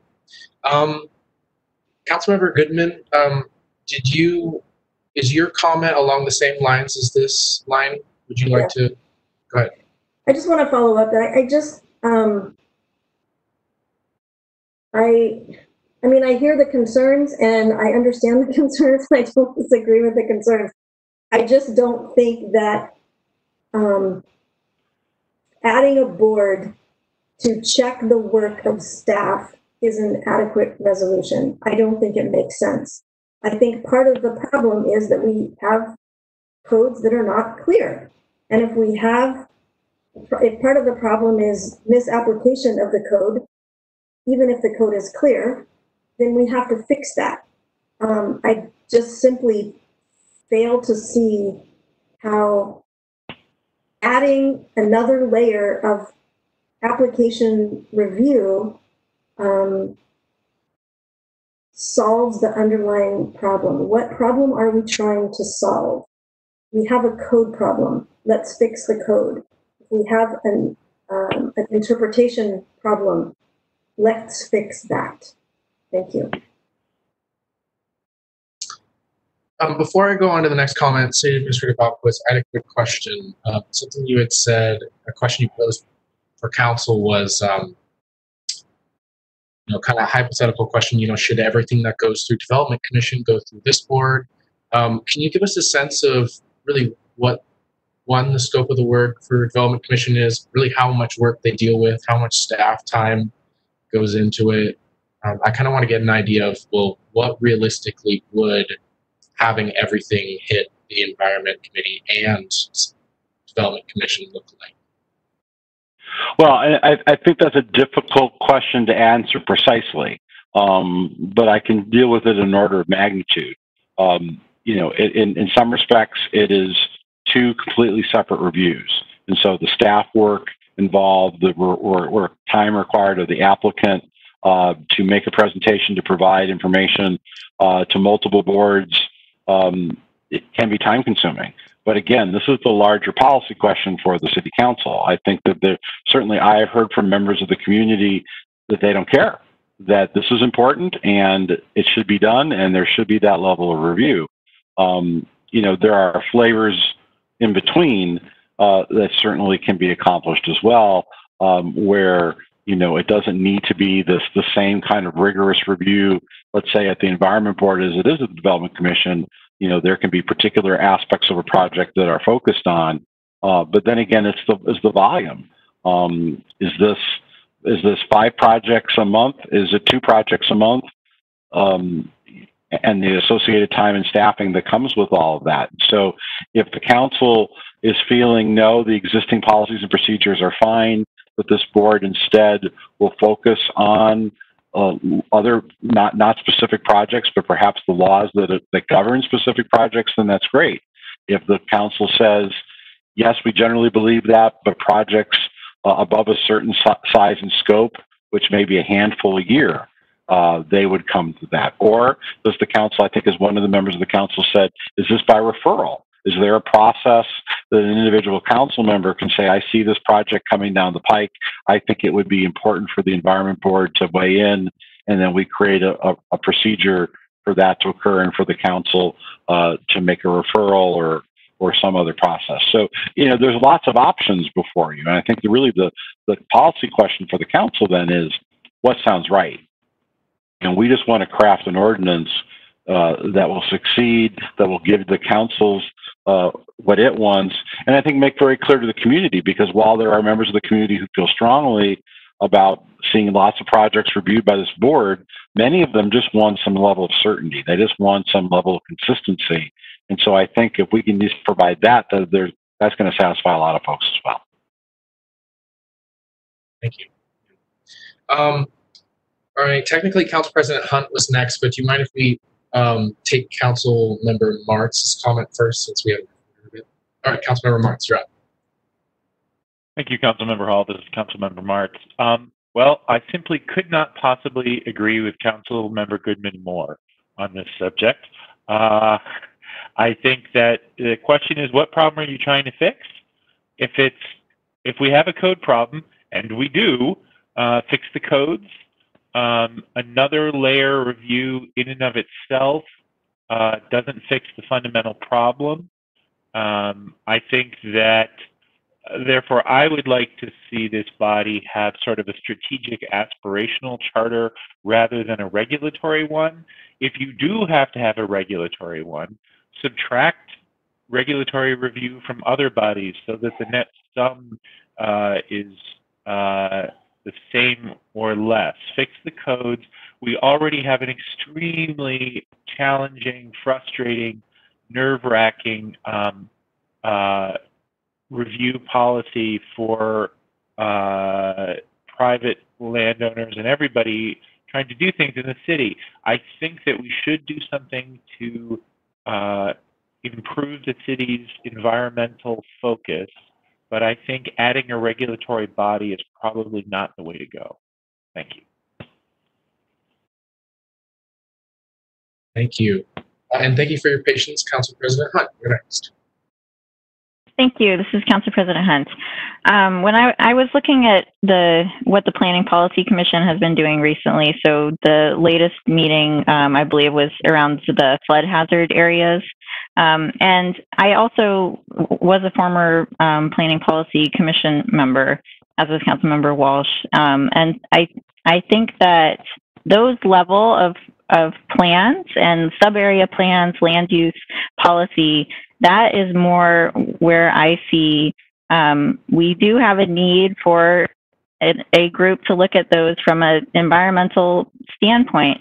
I recall being on the Planning Policy Commission really thinking, like, I wish we could think more about impervious surface and the way that that's going to affect development. And then that will carry over onto many different projects. And so for me, those planning policy level issues is more where I see that we could have this environmental lens have the impact. And I understand the concern about the policy, about the project level, about the project level not implementing our environmental values. And I understand that concern, but I think the way to address that concern is, rather than sort of every time an issue pops up trying to address it through regulatory correction, at the end of the day, I think that the way to really address that is at the beginning of the process, which is more like the things that come through planning policy. And planning policy has a lot on their plate, and I think having the environmental aspect of that work being focused on by an environmental commission, I think would be really valuable. So that's where I see this board. Thank you. And I'll just say to council that I agree myself where the conversation is going, but personally, I would like to see a referral process by which during a council meeting or during a study session, we could refer anything back to this board. And frankly, I think it would be interesting for that to exist within Planning Policy or Development Commission if they have something for them in they want to send it over to the Environment Board. I don't see any reason why that couldn't be there. All right, I see Councilmember Martz again has a comment. Go ahead. Thank you, Councilmember Hall. I want to be a little careful when we talk about council referring things back. We have a long-standing role with PPC and DC that is well understood. I oftentimes think about the lens of what if we had a council that had differences of opinion from the administration, so fundamental differences. Obviously, we have differences, but we should be very careful, right? These boards and commissions are mayoral; they are not consular, and so we have to be careful in not putting a policy in place that depends upon the exceptionally collegial relationship between the administration and the council. So I just want, as we talk about this going forward, the idea of us referring things back to a mayoral commission, we have to be a little bit careful about that, right? Because it's not our commission, and it's, you know, we write checks and we write laws, and everything beyond that is through the good graces of our friendly relationship with the administration, and which is not always, historically speaking, is not always the case. Thank you. Thank you. And Councilmember Goodman has a comment. Go ahead. Thanks, Councilmember Goodman. I just I guess a reminder that the council does have the authority most of the time, or a good portion of the time, to refer, but something to either back or somewhere else. We used to do that within our own committees, or back to the council and then refer back to committee. But again, it really is about so this isn't any special, anything special that we have to do with this new board, because that's the authority that the council has, either in the code or maybe even with Robert's Rules of Order. I'm not sure, but we almost always have that ability to refer. But it really is what are we trying to accomplish? What are we trying to resolve by referring it back? So, Councilmember Hawley, I understand your point. I just think that we already have that authority. Thank you. All right, well, I'm not seeing any more comments, and given that it's 8, we're hoping to adjourn by 8:30. I just want to ask the Administrator Bobkowitz, do you have what you need for this item, or would you like further deliberation? Councilmember Hall, members of the council, thank you for your discussion. I think we have the information that we need. We're going to shoot to come back with a ordinance on August 3rd. Again, let me just thank Megan Curtis Murphy and her excellent work on all of this, and appreciate your time this evening. Megan, you're the best. Thank you. All right, then I think we're ready to move on to the next agenda item today, which is ID 0705, First Performance Measurement Workshop, First Steps. So City Administrator Bobkowitz, feel free to take it away. Yes, Councilmember Hall, members of the council, the second item we have for you tonight is hopefully a medium dive into performance measurement. The council earlier this year, as we were looking at sort of a revised work plan for 2020, given all the other challenges we've had, the council really reiterated the desire to move forward with performance measurement in some meaningful way beginning in 2021. We had brought on Jeremy as a management analyst who recently graduated from the University of Washington MPA program, has some experience in this. And so I've asked Jeremy tonight to kind of give a broad overview of what our thinking has been on performance measurement, to offer up some ideas of what some performance measures might look like for Issaquah. And then this evening, we're going to be asking for your feedback on what we're sharing. If there are things you like, there are things you don't like, there are specific measures that you think would be particularly relevant for Issaquah, we'd like that feedback from you this evening. And our goal is to come back to the City Council in September with a draft plan for 21 and get further input from you. So again, Councilmember Hall, unless there's any preliminary questions from members of the council, I'll ask Jeremy to get started. I'm not seeing anything in the chat, so I think you're free to go. Great. Thank you, Councilmember Hall. Can everyone hear me and see my screen? Yes. Great. Fantastic. So as City Administrator Bobkowitz said, my name is Jeremy Bretcher-Hameson, and I'm the Management Analyst with the City and the Finance Department, and will be leading the Performance Measurement Program. I'm here today to talk to you about our Performance Measurement Plan and to align sample performance measures that we have put together for you tonight. At the February City Council retreat, staff presented a plan to transition the city from its current incremental, departmental-based budgeting system to a priority-based budgeting approach that will better align the city's budget to the strategic plan and will allow the city to measure its progress in achieving the goals that it establishes. A critical aspect of this transition is designing a performance measurement plan that enables the city to track how effectively it's delivering its services to residents and other beneficiaries. It's important for city staff and councils to ask themselves, how do we know that we're doing a good job? How do we know that we're improving our services over time? How do we know how our services compare to cities around us? In order to answer all these questions, cities need performance measures to properly monitor and report on the work they're carrying out. So on June 9th, Council approved a plan for city administration to put forward a proposal for sample performance measures tonight, and then to incorporate Council's feedback and follow up with a second presentation on September 9th. So tonight we're going to give an overview of performance measures, talk about their design, their implementation, present sample performance measures across the different strategic goals of the city, and then talk about next steps. And then we'll look to Council, as City Administrator Bobkowitz said, to discuss and provide direction regarding the structure of the performance measurement plan, as well as the sample performance measures listed in the presentation. So I wanted to start with a definition of performance measures by the MRSC, and they define performance measurement as the process of collecting, analyzing, and reporting data to help local governments evaluate the quality and effectiveness of government services. And then on the right, you can see a screenshot of the City of Lakewood's community dashboard. They similarly break out their performance measures by strategic goal, and you can click into each of these different strategic goals to see a variety of performance measures and their trends over time, as well as comparisons to different jurisdictions in the region. And from interviewing City of Lakewood staff, we know that Council has really appreciated using and engaging with this tool. So performance measures are used by a variety of stakeholders. They're used by city departments to set service levels and tailor service delivery. City department directors and managers are better equipped to make informed decisions across departments by understanding the quantity and quality of programs they oversee. With increased data, departments can prioritize activities within programs that are not meeting historic levels or underperforming compared to jurisdictions in the region. I'm not sure I'm hearing you correctly. I somehow set Siri off and she's talking to me.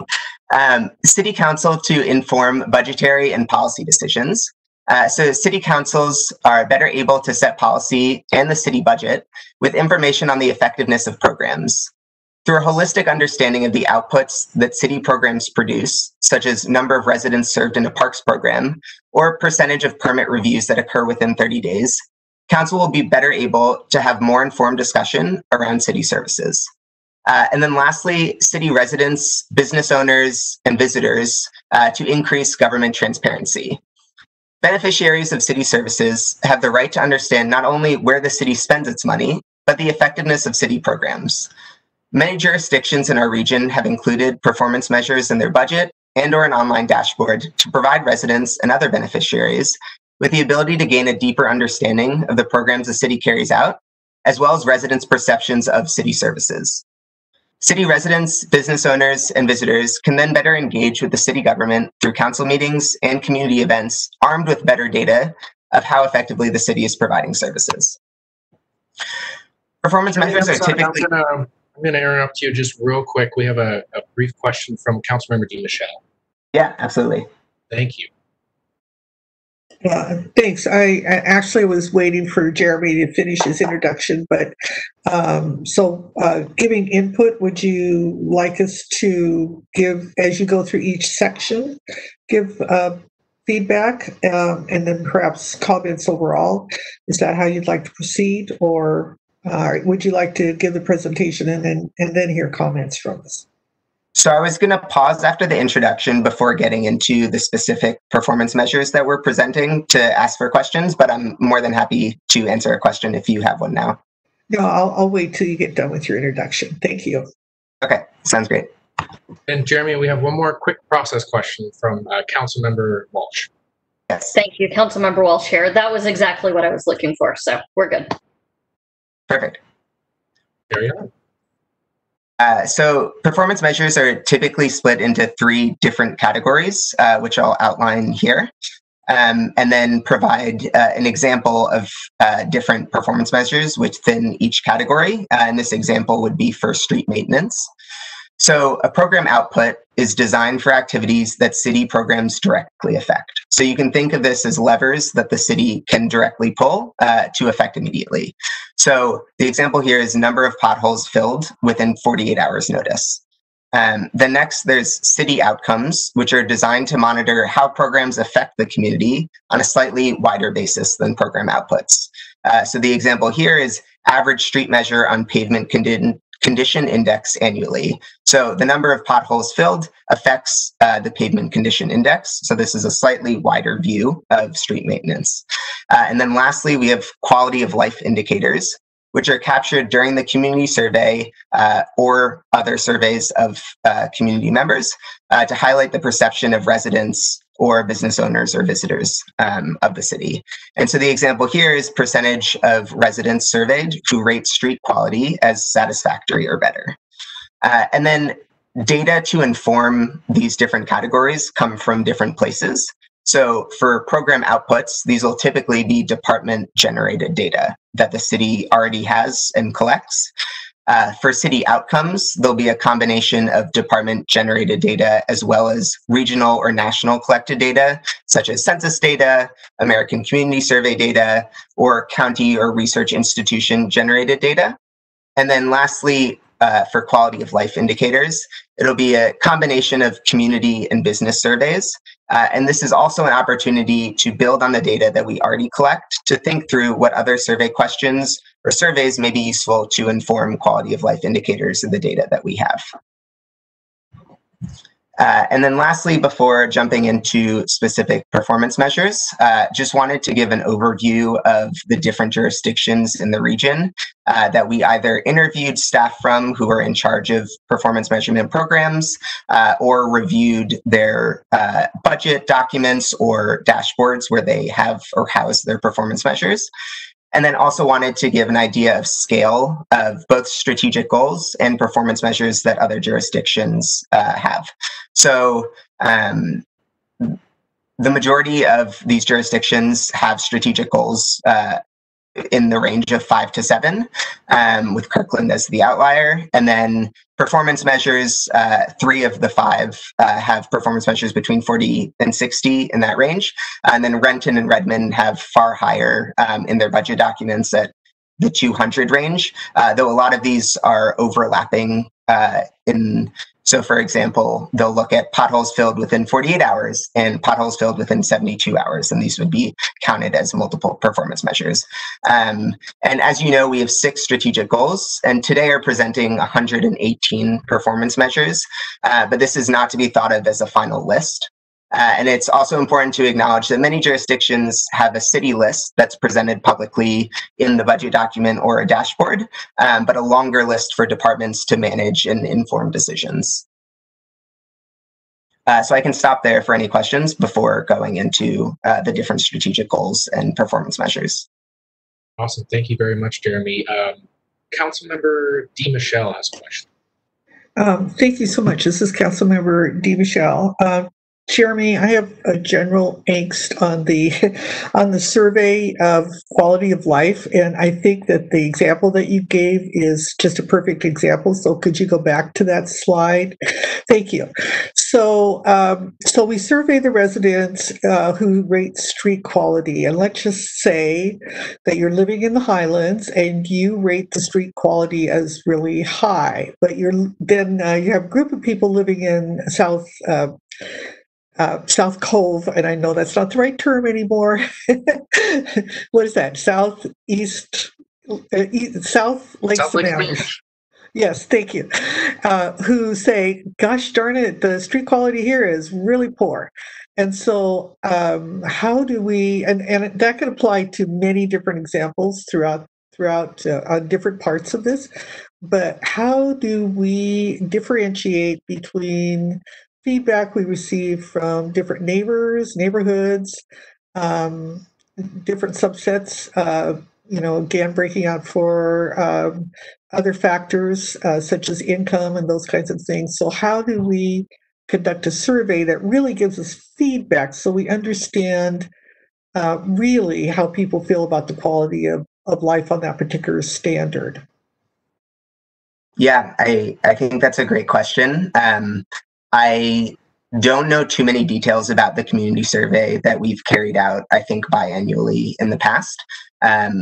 City Administrator Bobkowicz could possibly provide more detail. I think you make a great point that the more data, the better, specifically about demographics of who's answering, to get a better understanding of what the experiences are for different folks in different neighborhoods, different race, different ethnicity, different levels of income. I think ideally we would have as much as possible. And so as I suggested, I think this is a good opportunity to think through the data that we collect from our community currently and look at opportunities to gain a more holistic understanding of experiences of residents and community members. City Administrator Bobkowicz, did you have anything to add there? Yes, I got a text from a friend, Deputy City Administrator Schneider, who reminds me that the survey that we currently do does ask for neighborhood identification. So that is one way to do that. I would hope that if the council is interested in these quality of life indicators, it's probably time for the city to look at the types of surveys that are available. I know that Issaquah has been using the same company for quite some time, which many other communities around America use. I think this might be a good opportunity just to take a fresh look at the kind of surveys that are out there, different approaches, and I think that might help more fine-tune that quality of life indicator. Thank you both. Councilmember DiMichele, does that answer your question? Yes, it does. Thank you so much. Next, we have a few questions from Councilmember Walsh. Thank you. This is Councilmember Walsh. So I know we're not at the end of the presentation. We typically save kind of larger conversations and questions for that point, but I also know from looking at the presentation that the next 32 slides are on sample performance measures. And so I'm wondering if we can kind of take a few minutes here to have a conversation before going into that, because I think in some ways, when we start to go into sample performance measures, we're going down a rabbit hole that assumes that we're all going in that same direction.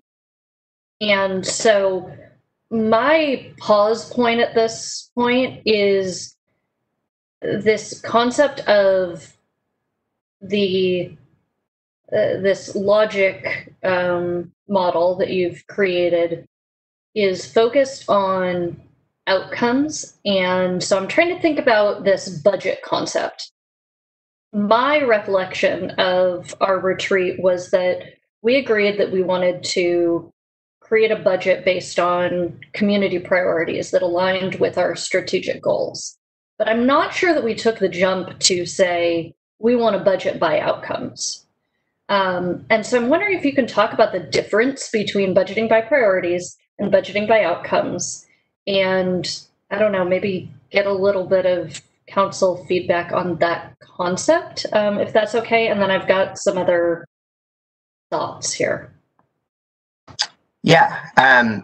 I, unfortunately, not having been with the city during the retreat, can't speak to historical context, but can to my understanding of both of those concepts. So I think of performance measures and budgeting by priorities or strategic goal, or by priorities as kind of two sides to the same coin. There's priorities, so where the city has determined their priorities are, as well as performance measures, which help inform service delivery in those priority areas. And so I don't know that outcomes would directly determine where funds are spent on their own, but they provide data to decision makers to think through how programs are being delivered. So I think all of our programs are now divided into strategic goals, and we will be able to show the amount of the budget that are spent in our strategic areas. And performance measures are the other side of the coin to understand how well these programs and strategic areas are being delivered, and just provide more data points for decisions. Does that answer your question? I think that, this is Councilmember Walsh, I think that answers my question if City Administrator Bobkowitz is on the same mindset that performance measures by outcomes, but budget by priority. Is that the same mindset? It is, and I think as I mentioned at the beginning of this, and perhaps I can amplify now a little bit more, the situation we find ourselves in with the global pandemic and an economic crisis makes the elegance of doing this more difficult.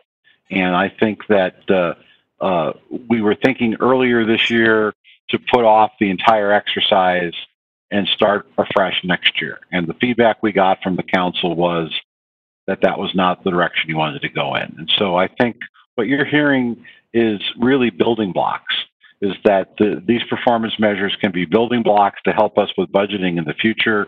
This is not a single step process, but I think it helps us build a backbone of data that will help us in a lot of different ways, including budget preparation. So our hope is that we can come up with a performance measurement system that's broadly aligned to what we're talking about this evening, put that in place, and then as we look at budgeting for 22 and beyond, do that in a little bit more mindful way with the strategic goals in mind. So we're first to admit that this is not the elegant way to do this, but it is a way for us to make some initial first steps. And Jeremy and I have had many discussions about this because we were, I think, concerned, trying to deliver something that the council wants within a time frame that it wants, but also what it wants to be really meaningful. And so this is, I think, a building block to get there versus an end in itself. Councilmember Walsh, does that help answer your question? Yes, and can I ask my next question? Go for it. Yeah. So the next question concern I have before going into the samples is, do we have the data to support this? And particularly, I think we can pick and choose data from our departmental and surveys and things like that, where I think we have a little bit more granularity and control. But I really worry as we're going through the budget software reimplementation and the lack of data there, that hinders our process, it hinders our data availability. And if there's something that's going to be a problem in choosing these performance measures now when the data is uncertain. Thank you for the question. I guess I wouldn't characterize the data as being uncertain. I think the data is our outcomes that have not been properly measured. And I think we feel confident that as long as the council's not looking at a set of 200 data points to be measured, that if we look at, some of our sister cities in the area where that number is perhaps in the 40-50 range citywide, that's much more doable. And again, this is about using data to strengthen how we deliver services. That's the 30,000-foot piece of this. Performance measures are just a component part of this. We want to incorporate data in everything we do, and we've got to start somewhere. And so we feel comfortable that this is a good building block to do that. I don't think that Munis is not going to hinder this. Munis is being the chart of accounts. How we're actually budgeting is being recrafted for 1/1/21 to be focused on these goal areas. So I think that will be complementary. Over time, we may need other systems to help support the measurement of this, but we would, I think, regardless of where Munis is or is not in this process.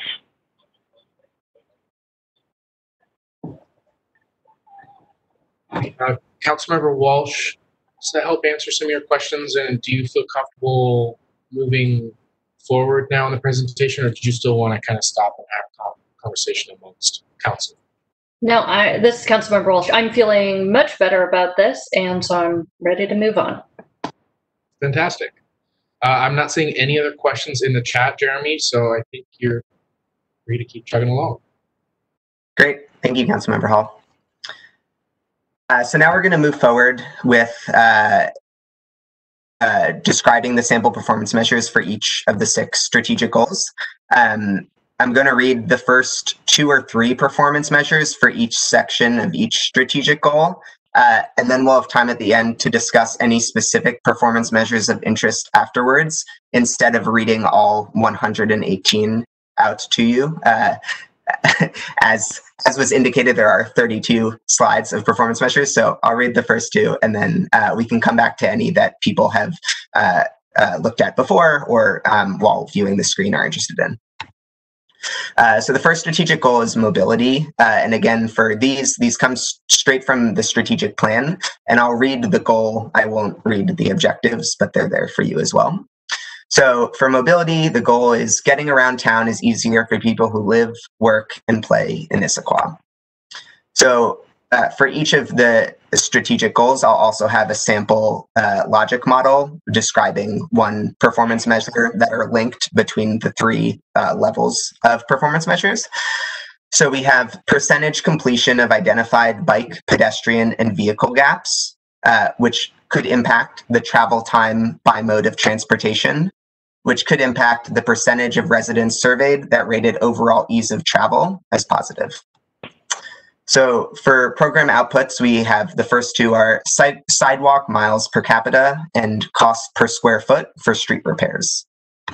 For city outcomes, we have pedestrian connectivity, which is found as the ratio between pedestrian routes compared to the straight line distance, and percentage of daily trips made by means other than the single occupant vehicle.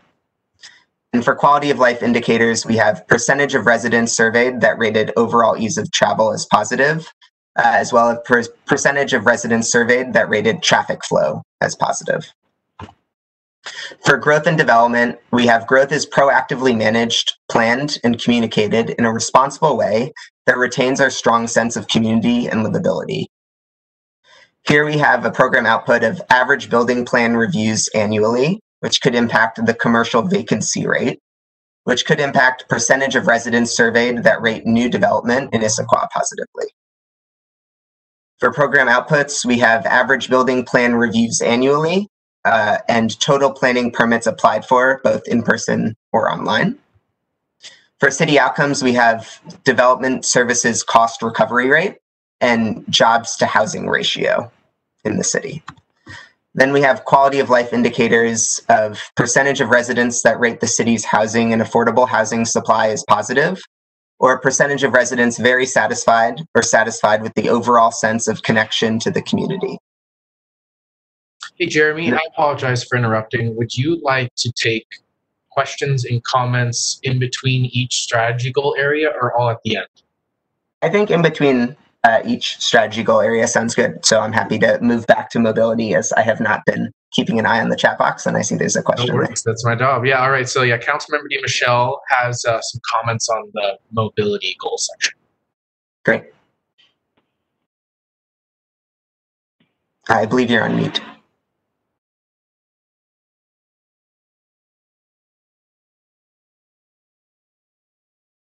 Process of making logic models out of each one of these, but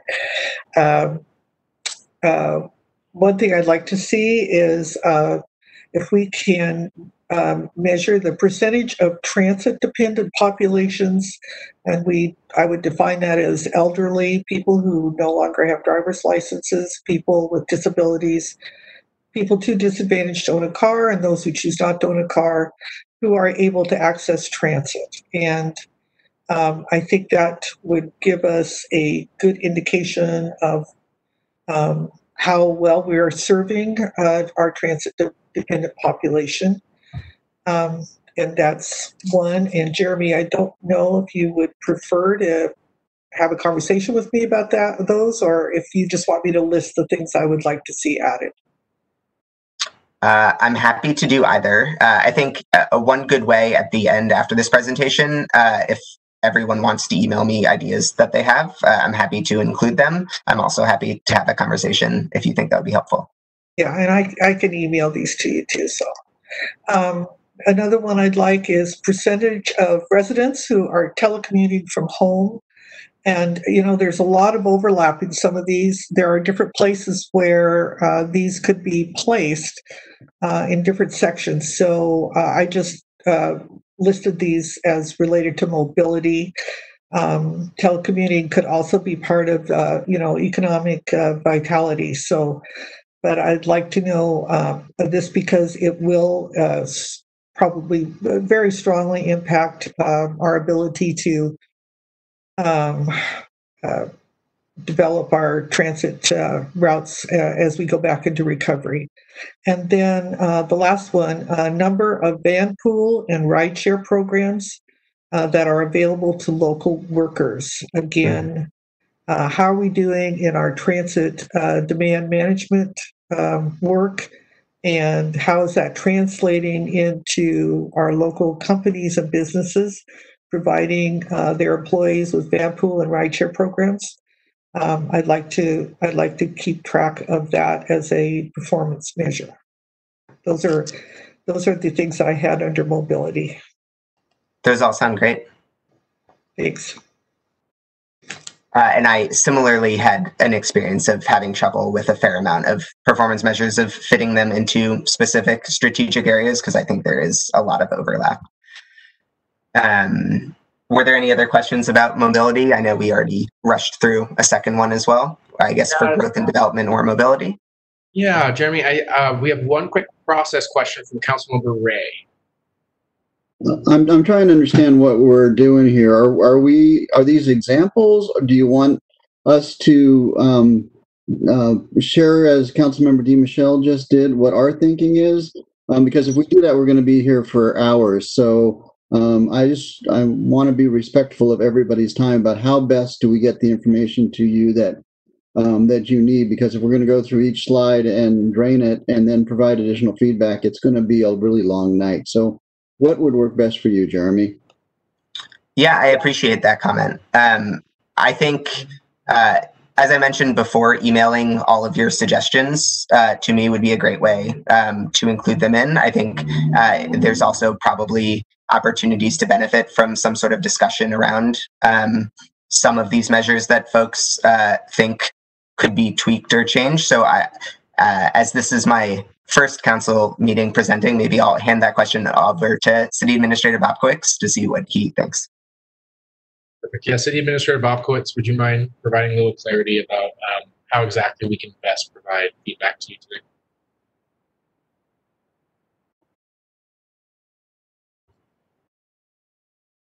Track that the council is looking for, the general track. Can you hear me? I think you're going in and out. I think we can hear you now. Okay, sorry about that. I think we're just looking to get some general feedback from you. If there are areas, I think what Councilmember DiMichele mentioned as far as you know, the van pools, the you know, availability for seniors and others. I mean, that's very good information. We don't need to, you know, get into a lot of specifics if you don't want to. We just want to make sure we're on the right track. If we're not on the right track, that's important to know too. So I think the general feedback I'm getting from the council is, yes, this sounds about the right track given the context that we're in. So maybe if we stop at each area, if there's any specific comments, we can hear them. If council members have things to provide offline, that's fine too. We just want to make sure that this was generally the direction that the council would like us to go in as we move forward. Okay. Thank you. So let's attempt that then. Jeremy, go ahead. And I'm not seeing any other questions or comments in the chat, so feel free to pick up where you left off. Great. At this point, I don't remember where I left off, but I think I was at environmental stewardship, so I'll pick it up here. So the goal here is environmental resources are proactively enhanced, protected, and stewarded. The example logic model is percentage of total city acreage preserved as natural and open space, leading to percentage reduction in greenhouse gas emissions from city operations, resulting in a percentage of residents surveyed that are satisfied with the protection of the natural environment. A couple examples for program outputs are percentage of total city land area covered by tree foliage and percentage of total city acreage preserved as natural and open space. For city outcomes, percentage of water quality tests that meet compliance standards, and percentage reduction in greenhouse gas emissions from city operations, as we saw in the logic model.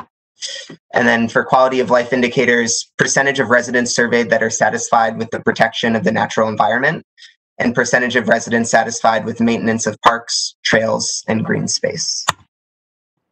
For social and economic vitality, the goal is an economically vital and diverse community is supported by robust businesses, affordable housing. I forgot that we were stopping after each one. Do we have any questions about environmental stewardship? None for my colleagues on environmental stewardship. I actually have one. Yeah. I would like to see, assuming the Environment and Sustainability Board moves forward and there's a duty and responsibility for them to have an annual report to the mayor and city council on work plan activities and accomplishments, I'd like to see how we can weave that into a performance metric. Maybe the number of accomplishments that the Environment and Sustainability Board report on could be a number worth exploring. That's all I have. Other than that, I'm not seeing anything else in environmental stewardship. Great, thank you, Councilmember Hall. So for social and economic vitality, scratch that. Yeah. Great. Councilmember Walsh, go ahead. Thank you. Sorry, it took a second to type that. This is Councilmember Walsh. Knowing that we have urban forest, I'm wondering if we should have some focus there in particular. That's my comment. Great. Sounds good. So the goal here is an economically vital and diverse community supported by robust businesses, affordable housing, and supportive services. The logic model is new affordable housing units created, leading to a ratio of market rate to low income housing, or percentage of residents that are rent burdened, leading to percentage of residents surveyed that rate cities' housing options positively. Program outputs, we have human services funding per capita and percentage of applicant human services programs receiving funds from the city. For city outcomes, we have private investment created through city-assisted efforts, or housing supply, which is a ratio of market rate to low-income housing. And for quality of life indicators, we have percentage of residents surveyed that rate the city's economic health positively, and percentage of residents satisfied with the availability of goods and services in the city. Do we have any questions about economic or social and economic vitality? Yes, I do. Yeah, it looks like Councilmember DiMichele. Yeah, this was the area where I had a lot of thoughts about things that weren't covered, that need to be covered. And this is, some of these could be long in other places, but I'll just start and I'll just go through these quickly because I have a lot of worries about this section. So I'd like to see is how many people or what percentage of the population is experiencing homelessness in Issaquah. We could, there's many different ways we could measure that. One is the night out survey. But I think that if we're going to measure how many people are housed and how much affordable housing we have, we should also be measuring how many people are without housing. And to quote Corey Walters at the Issaquah Food and Clothing Bank, who points out that the majority of our homeless population is from Issaquah. It is not, we don't have a lot of transient homeless in Issaquah. A lot of them are right here. They've lost their housing here and they've stayed here as a homeless individual. So this is, I think, directly related to the human services we provide in our community. The second one is how many people are moved from homelessness to housing. And this would be a measurement that we'd be doing anyway with the pilot program that we're starting in human services next year with a homelessness outreach person. So that measurement should be one that's available anyway. We're going to track that. I'd like to have a food insecurity index. How many people in our community are experiencing food insecurity? And there's several different ways we can measure that.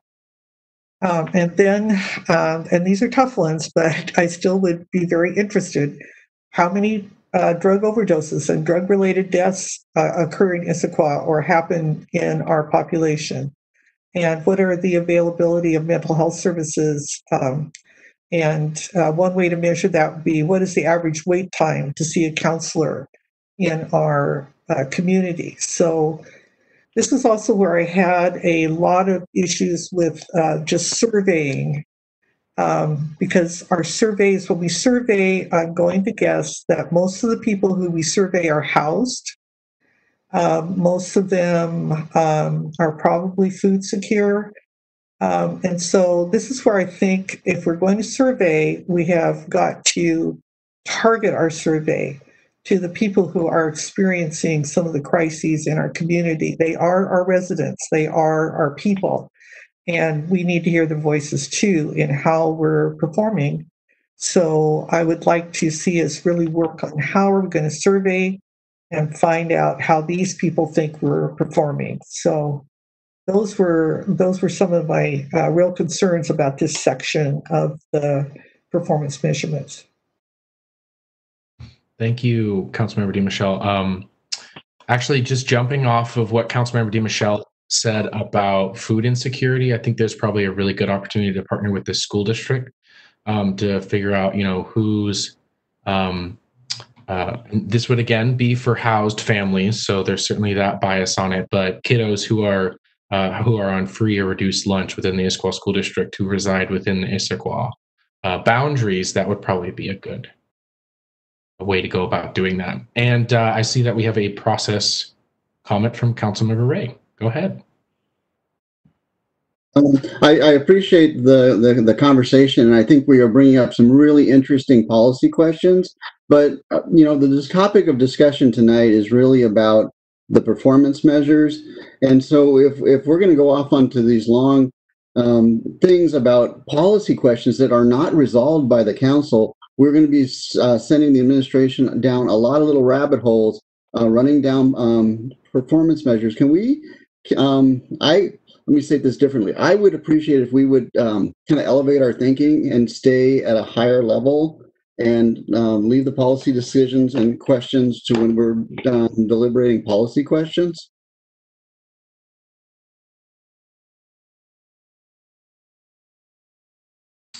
Thank you for that. Councilmember DiMichele, did you have a comment in response to that, or? Yes. So I'm thinking that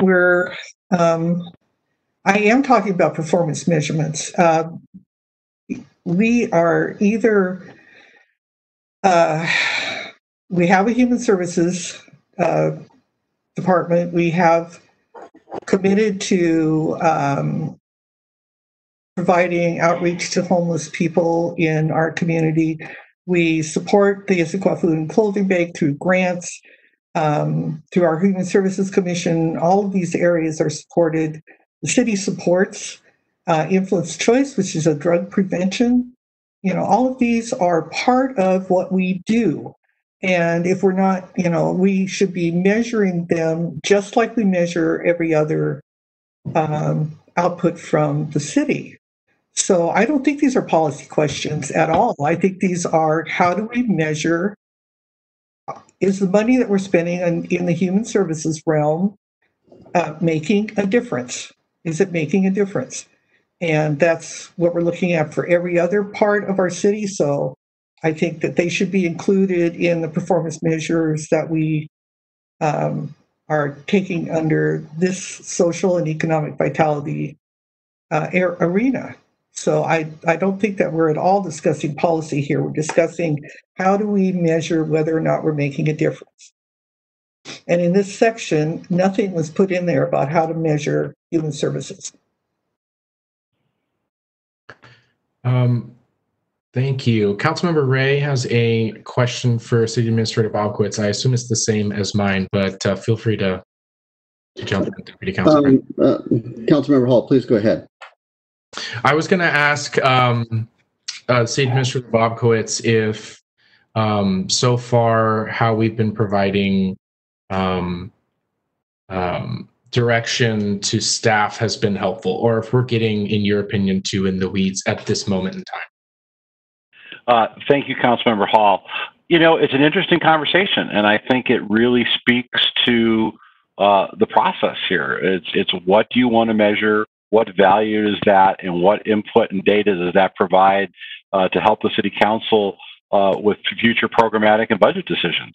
And it's clear that perhaps different folks are taking a different view of this, and so that's instructive. I don't want to spend a lot of time on this, but we do want to come back to you with a plan later in September.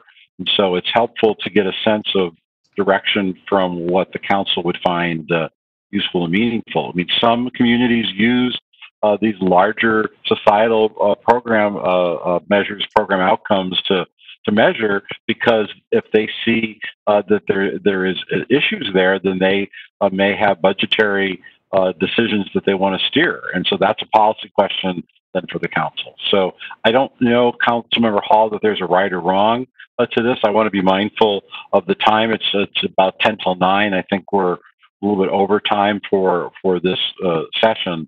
So really, I think as the chair, we can finish the presentation, get some additional general comments, ask the council to provide us additional information offline, and then come back in September, or we can continue the discussion at pace. Thank you, City Administrator Bobkowitz. Maybe I'll just look at council members' heads and propose that maybe we just continue on as we are. We're pretty much almost done with it at this point, and it seemed to me that we were moving somewhat expeditiously through this. But if a council member feels very differently, maybe shake your head for me. I'm not seeing any head shaking. So I think we're just going to continue as is. If anyone, Council President Hunt, I'm sorry I missed your comment. Do you have a comment about all this? Yes, thank you, Council President Hunt. I think that there was a point that was made, which is that quality of life indicators, that they're all based on the surveys of city residents. That probably doesn't capture the end piece of the logic model for everything we want to measure. So I think that as a high level topic is important, because I also felt that in a number of cases, a survey, we might not capture the end result very, very well with the survey, and we might need to think more about what to do to actually capture that.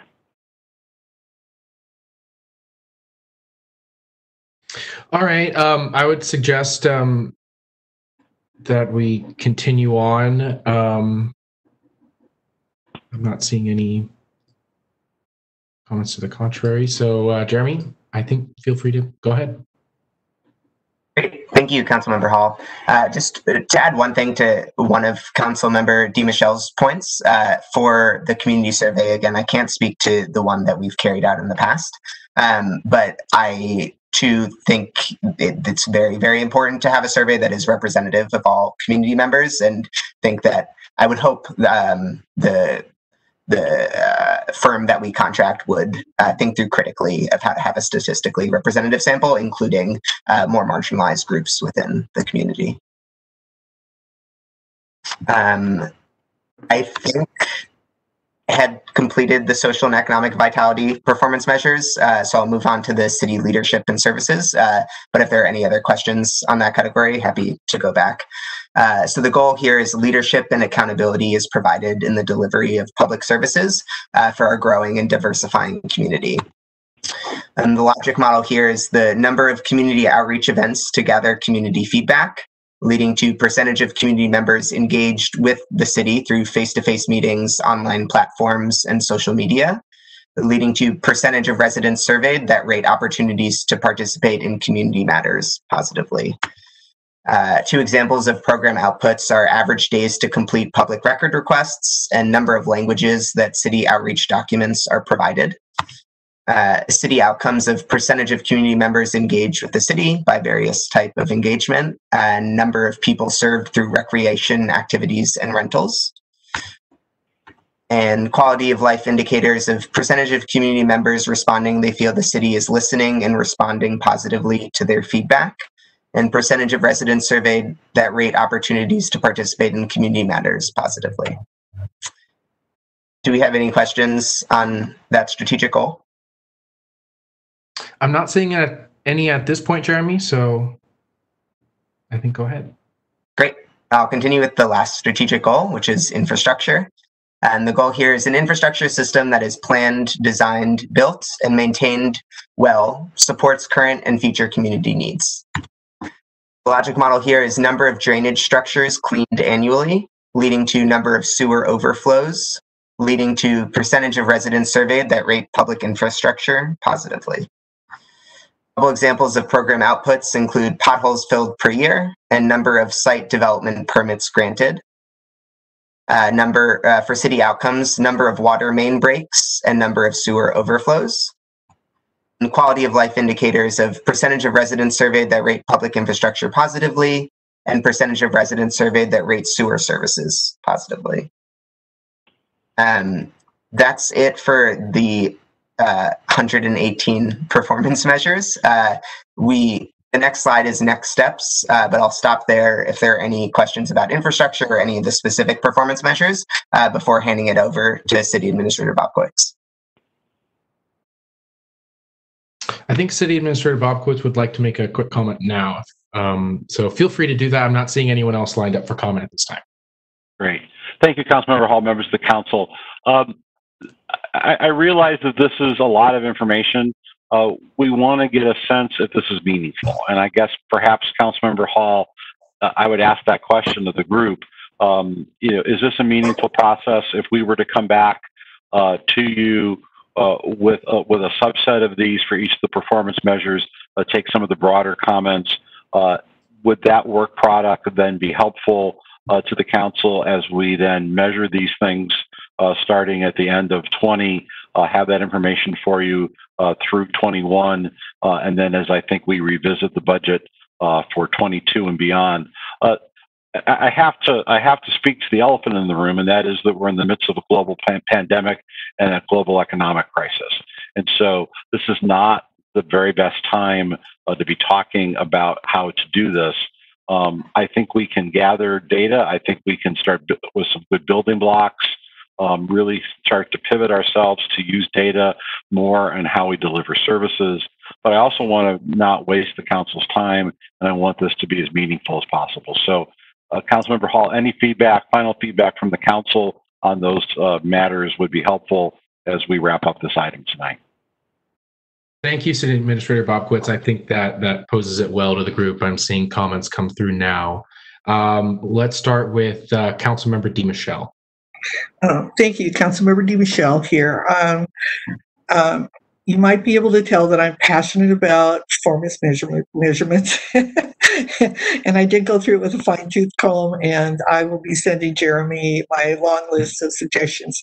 But I don't want anyone to think that because I had a lot of suggestions and a lot of input that I didn't appreciate the work that's been done on this. A lot of work. Most of the performance measurements are excellent suggestions, and I just want to express my appreciation for the work that was done here.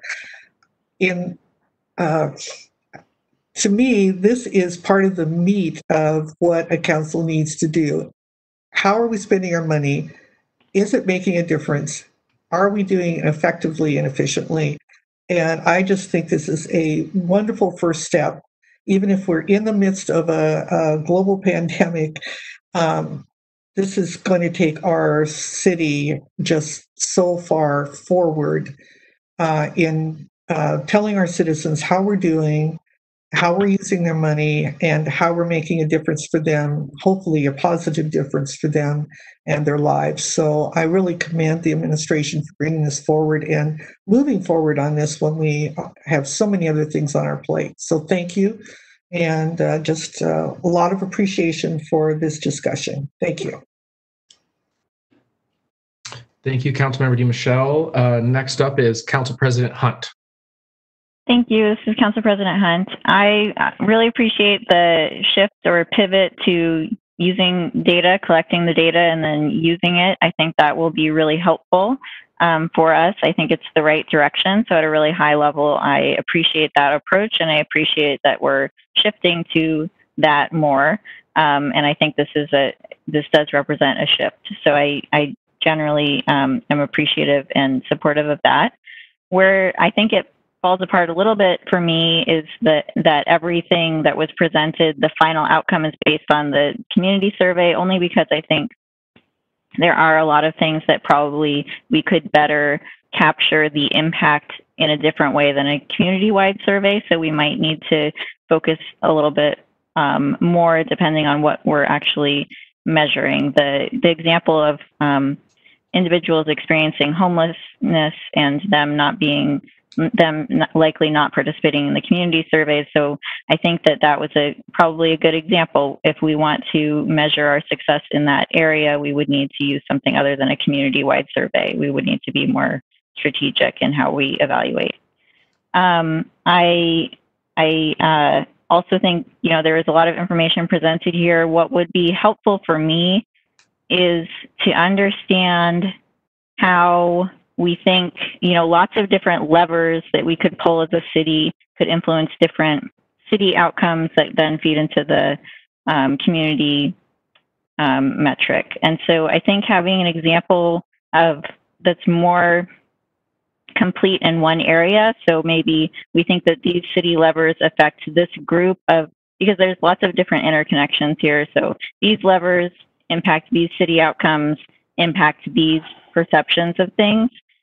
A more complete example would be helpful. And then the other piece would be what processes or process we have for reevaluating. So if we expect that a certain lever will impact the city outcome and then we don't see that, is there a process in place for evaluating why that might be? As was pointed out, we are in a very unique time right now. Global pandemic, and things like working from home are going to be very impacted from that.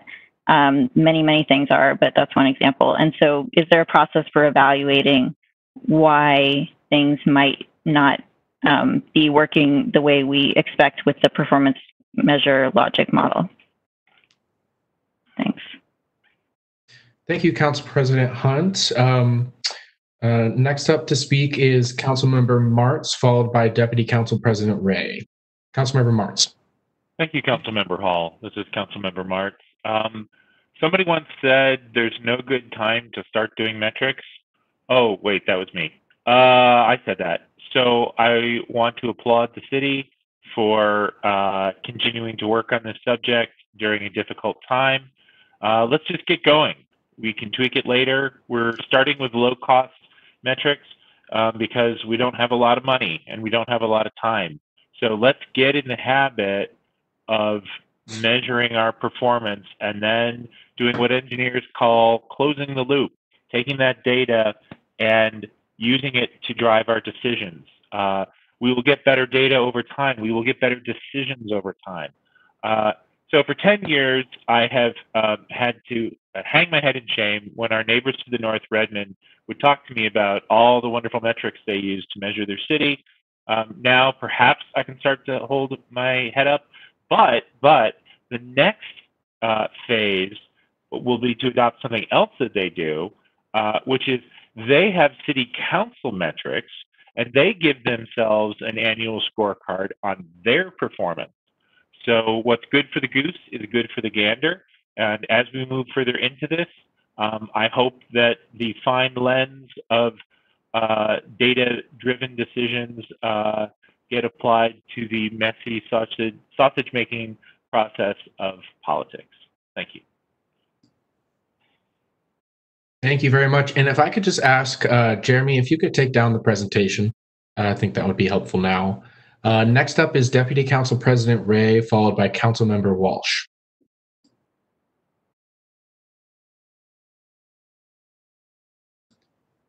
Oh, Deputy Council President, you're on mute. You know, that is the first time I've done that. Hi, this is Chris Ray. A couple of general comments overall about the approach to performance measures. For each measure, I think we should spend some time and think about as measured by. How are we going to measure that?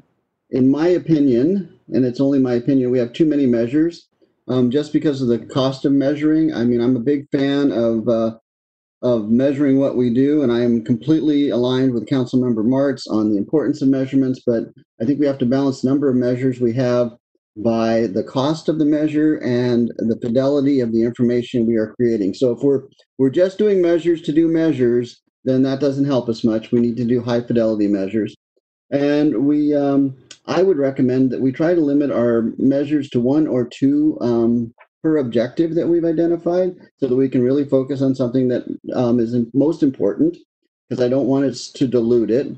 And then my final point is we have to be very careful about what we measure, because we all know that what gets measured is what gets done. And so by establishing measurements of things, we create priorities for things. And that's something we need to be cognizant of as we go through developing measures. All in all, I think it's great. I think it's great work. Jeremy, welcome to the team. Really awesome start. Thank you. And Councilmember Walsh, you have the floor. Thanks. I will also, this is Councilmember Walsh, I'll also echo what Councilmember Ray said to Jeremy about. Thank you very much for the detailed response on this. I'm glad we're getting going. I share some of Council President Hunt's concerns about the quality of life metrics and whether or not they're applicable backward or necessarily a representation of the outputs and the outcomes. And on that, I do have some questions, because in some of these cases, like in mobility, you got 6 outputs, 6 outcomes, and 4 quality of life. So I can see how those kind of mesh together. But in other cases, like economic vitality, you have 5 outputs and 11 outcomes. And so I'm wondering how this is all going to work together. And then I will also second what Councilmember Ray says about what gets measured gets changed. Looking at it, things like miles of street sweeping, sure, it's fine to have that as an internal data point that we know, but whether or not that is an area that we need to be focused on when we're talking about our larger strategic plan and how we perform as a community, I'm not sure if that's the case.